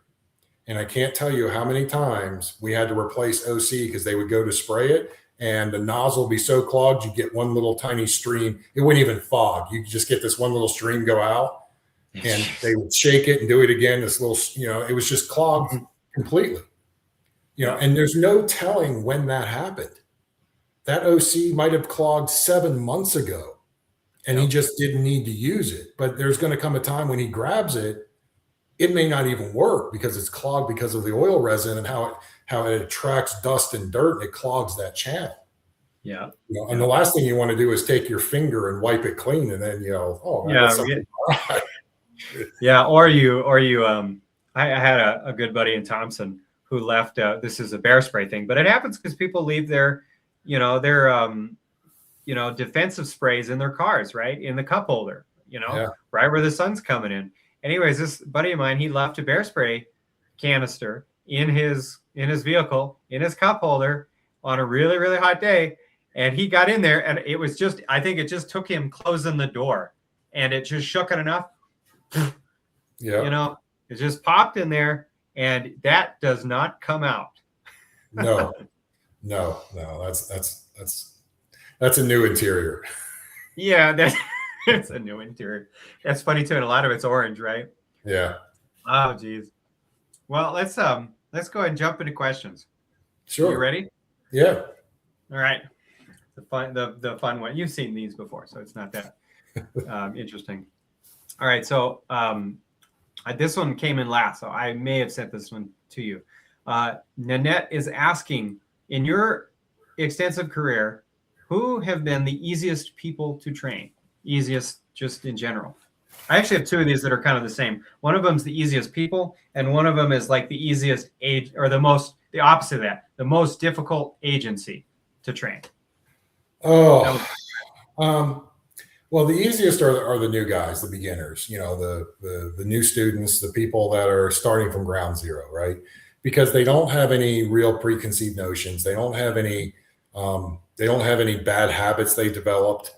So to be able to take somebody that's relatively new, they may have shotguns and have some familiarity, but to be with them at the beginning of their training path, of their serious training path, and then just like a martial arts instructor and work with them through a long period of time and get them proficient. I tend to find that they're the easiest, they're the most receptive. They don't have, they may have watched some YouTube or something like that, but they don't have a lot of strong habits that need to be overridden. So I tend to like the newer students that way. Now that's not only, if you get the right type of experienced student who's looking to improve their performance and is mature enough in their training and their experience that, they came to you for a reason. You have something as an instructor or a company that they feel like they might be able to learn. And so you have people that have that good attitude, that are willing to come there, willing to try something. And so they can be good also. The other side of that coin, some of the toughest guys I've had to work with are your top tier elite guys, right? Your SOCOM guys, you guys that, SWAT guys, guys that have been doing it, and they're already better than the average person. They're better than the average soldier or sailor. They're better than the average police officer. These guys, they have skill sets, right? And the challenge with them is that these are generally type A competitive people, right? And depending upon the agency, you know, this may not be training that they wanted to go to. This may be training that they were forced or told they had to go to. So okay. for them, it's just punching an 8-hour ticket or a 3-day school. You know, for them, it's just like, well, I don't have to go to work. I get to shoot for 3 days. And they come out and they'll kind of go through the motions and they'll do something that, you know, that they're used to doing. You know, they're in their comfort zone. And I find that unless I challenge them as an instructor, that they just go through the motions and they're not really learning. So there are times where we'll do man-on-man competitions relatively early in an elite level class with the goal of showing these guys that, hey, not only can I perform better than you, I can teach you how to perform at this level, which is higher than the level you're at. And then through kind of friendly, challenging type competitions and drills, then that opens their mind and they're like, oh, hey, you know what? This guy can shoot. He can shoot better than me. He might have some stuff that's valuable for me. I need to check in and start paying attention. So sometimes those guys can be challenging. Always, you know, especially on the law enforcement side, you have to realize that there are a lot of police officers that look at the pistol on their hip as just another piece of gear, right? It's just like their radio, just like their handcuffs. They're not gun guys. They don't shoot. They barely qualify every 6 months. You know, they have total denial that they'll ever get in a situation where they might have to use their gun. And for these guys, they don't care. They don't want to learn. They don't want to get better. They're forced to be there because they have to. They're going to do what you tell them. And then, you know, they might do it 1 or 2 times and they're just going to fall back to what they know. And they have no desire to learn or be better. And so as an instructor, when you see that, you have to realize, you know, there's a saying that I use a lot, which is you can't save everybody. You can only save people that want to be saved, right? And if I get this guy that's got 15, 20, 25 years on, and he's always done it this way, and he's not going to change, and I recognize that, then I'm not going to put effort into him because there's other guys on the line that do want to get better, that my time is better spent helping the people that want to get better, not wasting it on the guy that refuses to get better and is just there because he has to be there. Yeah. Right. So those become some of the challenging things of guys that can be on the tougher side to train. Well, yeah, that's true. All right. So another one we've got here is from Joe. He's asking, why is there still a debate over red dots or iron sights on pistols? Well, because it's a piece of gear, right? Yeah. It's a piece of gear. And, you know, the debate is red dots don't, there are some problems that red dot solves, and there are some problems that red dots create. And once again, this could be our own topic on itself. I was going to say, that could be a whole podcast. Right. It's just red dots. Right. So in general, because it's a piece of gear, right, we could substitute a flashlight on the pistol. We could substitute a laser on the pistol, right? It's a piece of gear that goes on the pistol. And it comes down to, you know, are red dots better than sights? Well, in some situations. Are sights better than red dots? In some situations. So because of that, and because it's just an additional piece of gear you can put on the gun, there's going to be people that come down on the lane. You know, are you a Mustang guy or are you a Camaro guy? You know, they're both fast, right? It's just which one do you like, you know? And so without going deeper into that, you know, for a time, is the challenge is that, you know, as a general guideline, I tend to find that inside 7 yards, dots aren't any faster than pistols, or iron sights. Yeah. And then when you look at people that say, well, the average confrontation is going to be, 3 rounds at 3 yards and 3 seconds. Well, if I'm at 3 yards, then I don't need a dot. So why bother with one, right? And there's the larger picture, but yeah, there's a controversy over it because the dots can improve your performance in a certain window, but they can also reduce your performance in another window. Yeah. And so you have 2 sighting systems, essentially. You have irons and dots. Which one's better? Well, they both have their advantages and disadvantages, and I think that's why you're going to see that fight continue. Oh, yeah. I will say that I think I've seen that argument kind of get inflamed recently because of there's some pretty well-known YouTube channels that have stated that, like, specifically nobody needs a light, nobody needs a dot on their weapon. And that's kind of inflamed the conversation. I will say that I think in general, dots tend to it's easier because it's a single plane that you're now lining up versus 2 and then the target, right? But when I first got started with dots, I found that it made me kind of lazy. I started because you just have to get the dot within your realm of view, right? And if training like I did for years and years on irons, like it popped, I never had the issue of finding the dot. Okay. But once I shot for a while with dot and I didn't think about this issue until it occurred, what I was doing was the dot was starting to migrate up in the window. And when you're lined up, that means your pistol's pointed up a little more. And so what's happening is the system of recoil when you're shooting fast and burning down a range or whatever, I wasn't locked in as consistently because I didn't have to be consistent with lining that dot up. And the problem was follow-up shots because I was getting into it and I was like, oh yeah, bang, miss, because I was shooting too fast, not lining everything up properly. So once I started training with that in mind and I would throw in irons, that problem went away and I was always faster with a dot. But I kept that from getting away from me because the system, like a pistol is designed to have the irons and everything in line, right? But when you've trained with that for so long and then going to the dot, to me, that resulted in having, the gun not in line with my arms and everything when I was shooting. Yeah.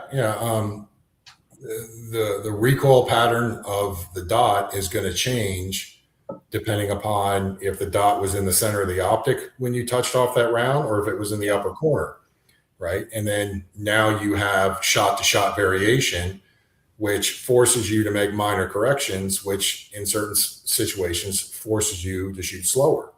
Yeah. And so, but you've worked through that. And I think the key to your situation is that word was training. You've put in the time into that system to learn how to run it more effectively for you. Yeah.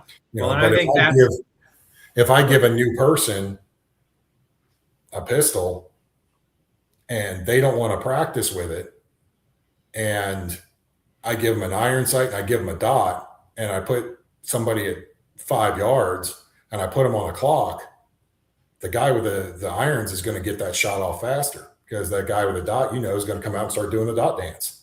The dot dance. Because he hasn't put in any time to get the dot consistently. Yeah.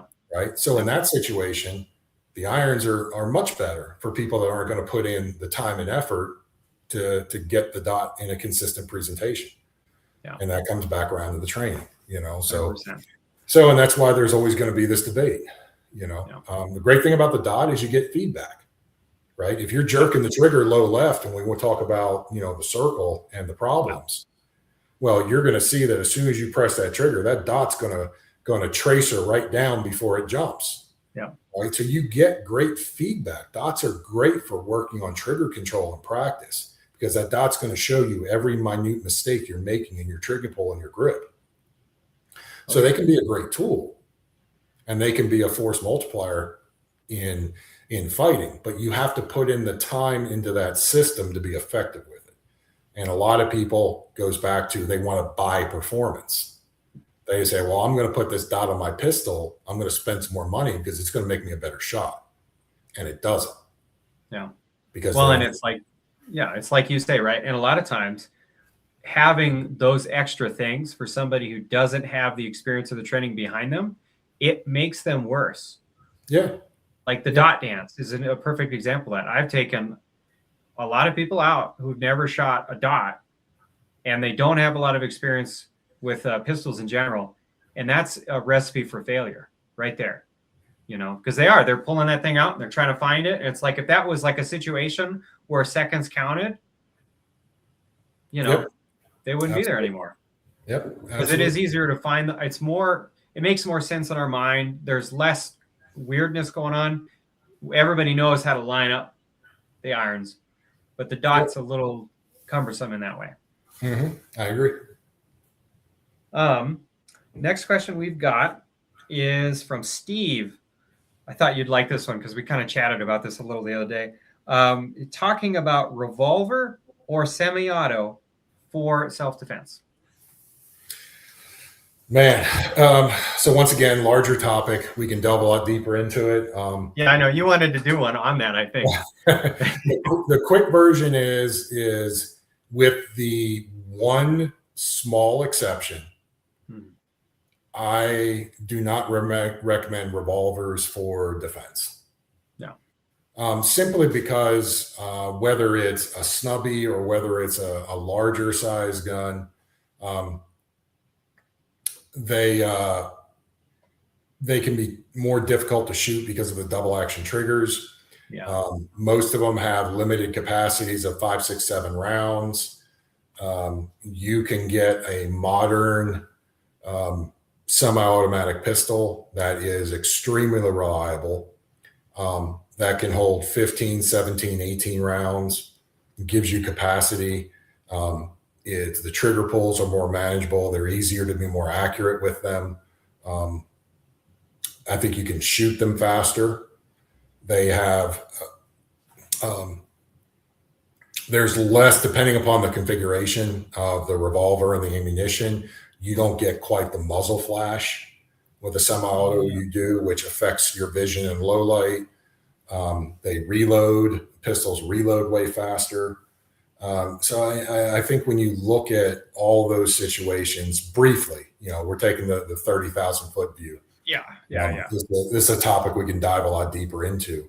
I really don't think revolvers bring anything to the fight that a pistol can't bring better.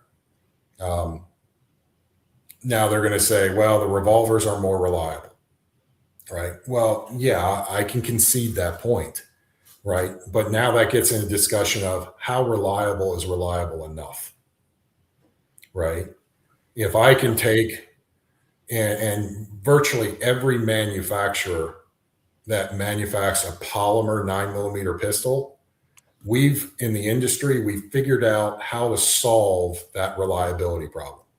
So when you look at Glock or Smith & Wesson or HK or Ruger or any, Canik, Walther, every manufacturer has a version of a polymer 9mm striker guns, and they're all extremely reliable.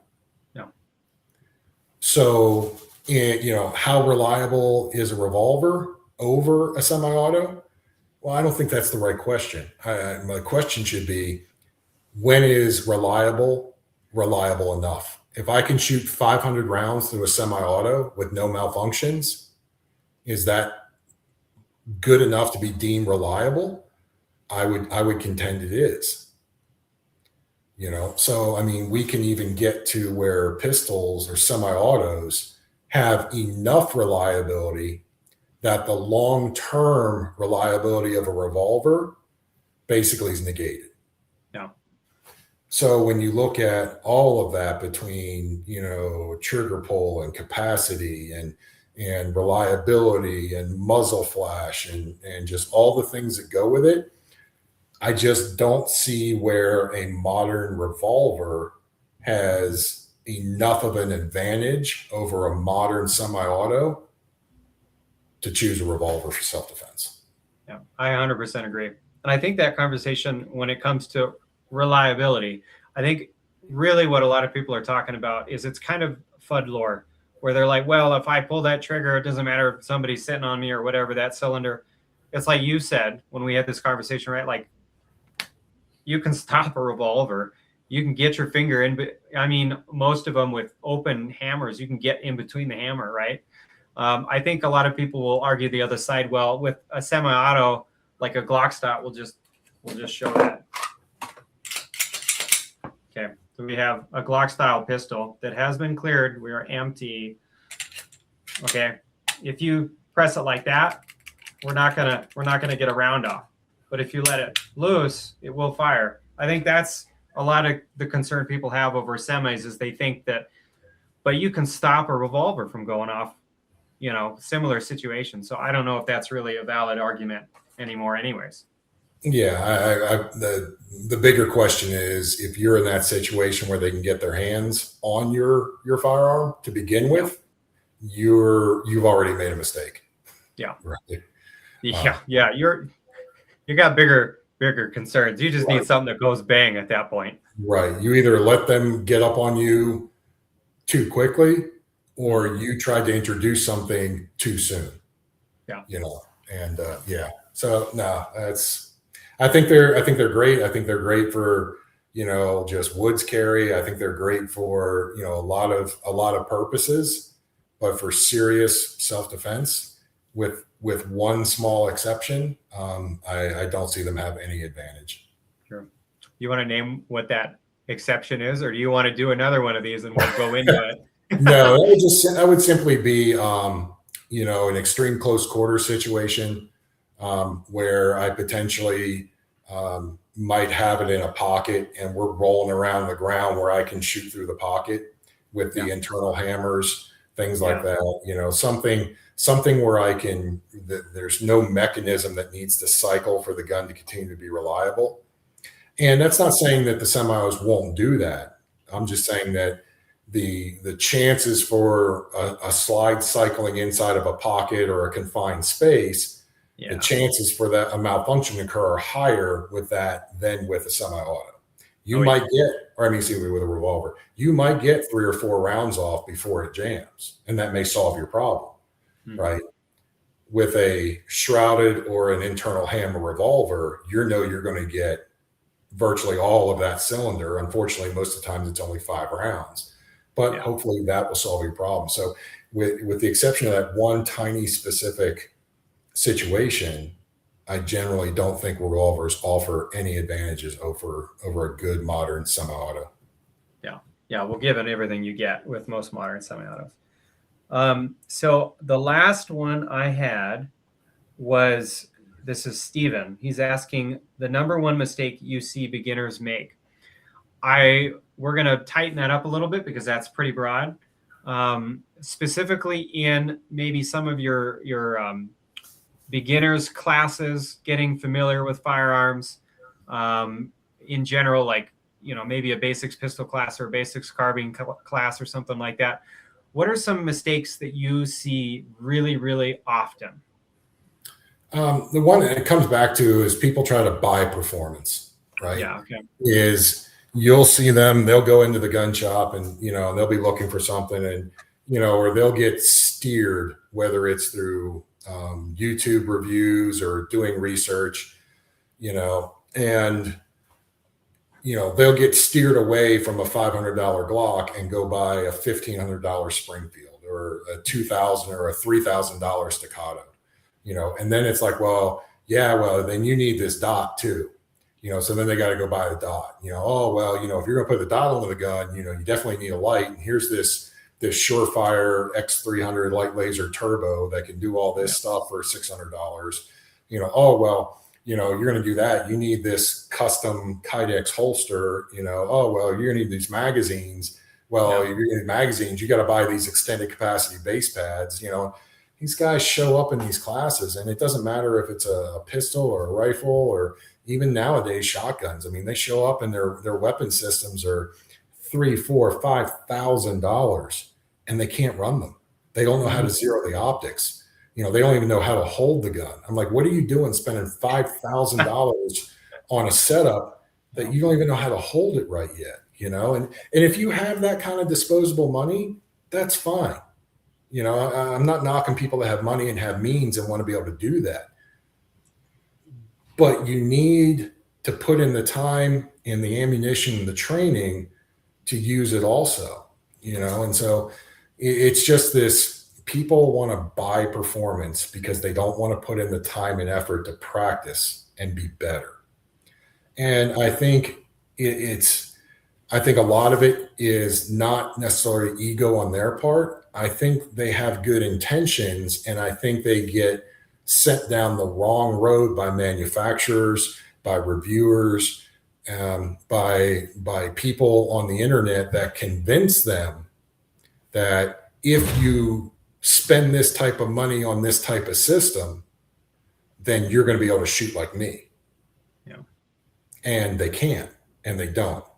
I really vehemently hate that. That's the thing, just in perpetuated really bad in like the gun tube world, right? Where they say, you need to have this, you need to have that, the big time channels that are shilling out for these big companies saying you need this stuff.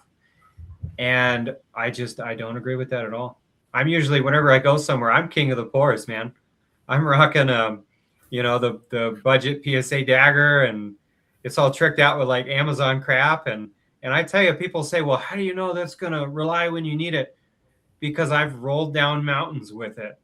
I've dunked it in the water. I've put it through the works, and I know it works. Because I've shot 6,000 rounds and it works. Yeah. And now, having said that, I also don't want to come down on the side of you go the cheapest route all the time. Yeah, right? 100%. There's a window, right? And that window for me is I want to minimize the amount of times that I can outperform my gear. Sure. Yeah. Right. So, for example, there might be some budget polymer 9mm that, because it's manufactured on a budget level, it works, right?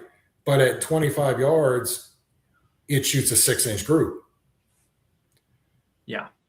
Well, now I don't want to put myself in a position where I can't shoot better than 6 inches at 25 yards. And I think it's me, right? I'm thinking I'm doing something wrong. And no matter how hard and how much I practice, I can't get any better. I've hit a wall. When in reality, it has not to do with you. Your equipment won't allow you to be more successful. Sure. And so there's that line where I don't necessarily need to go buy a $5,000 pistol, but I don't need to go to a pawn shop and buy a $200 pistol and expect it to perform like a $5,000. There's got to be a middle range where it's not the most expensive gun, but it is a quality, high-performing gun that's going to allow you to get to a certain level of performance. And then once you get to that level of performance, then you have to make a decision is, am I happy here? Or if I want to get better, well, then I need to upgrade my gear that's going to allow me to perform at the next higher level. Oh, yeah. Yeah, I'm not recommending everybody should go out and get high points and, hit the range like that. It's your trade-off there is to save money. The responsibility becomes yours to do the research to get stuff that is reliable, right?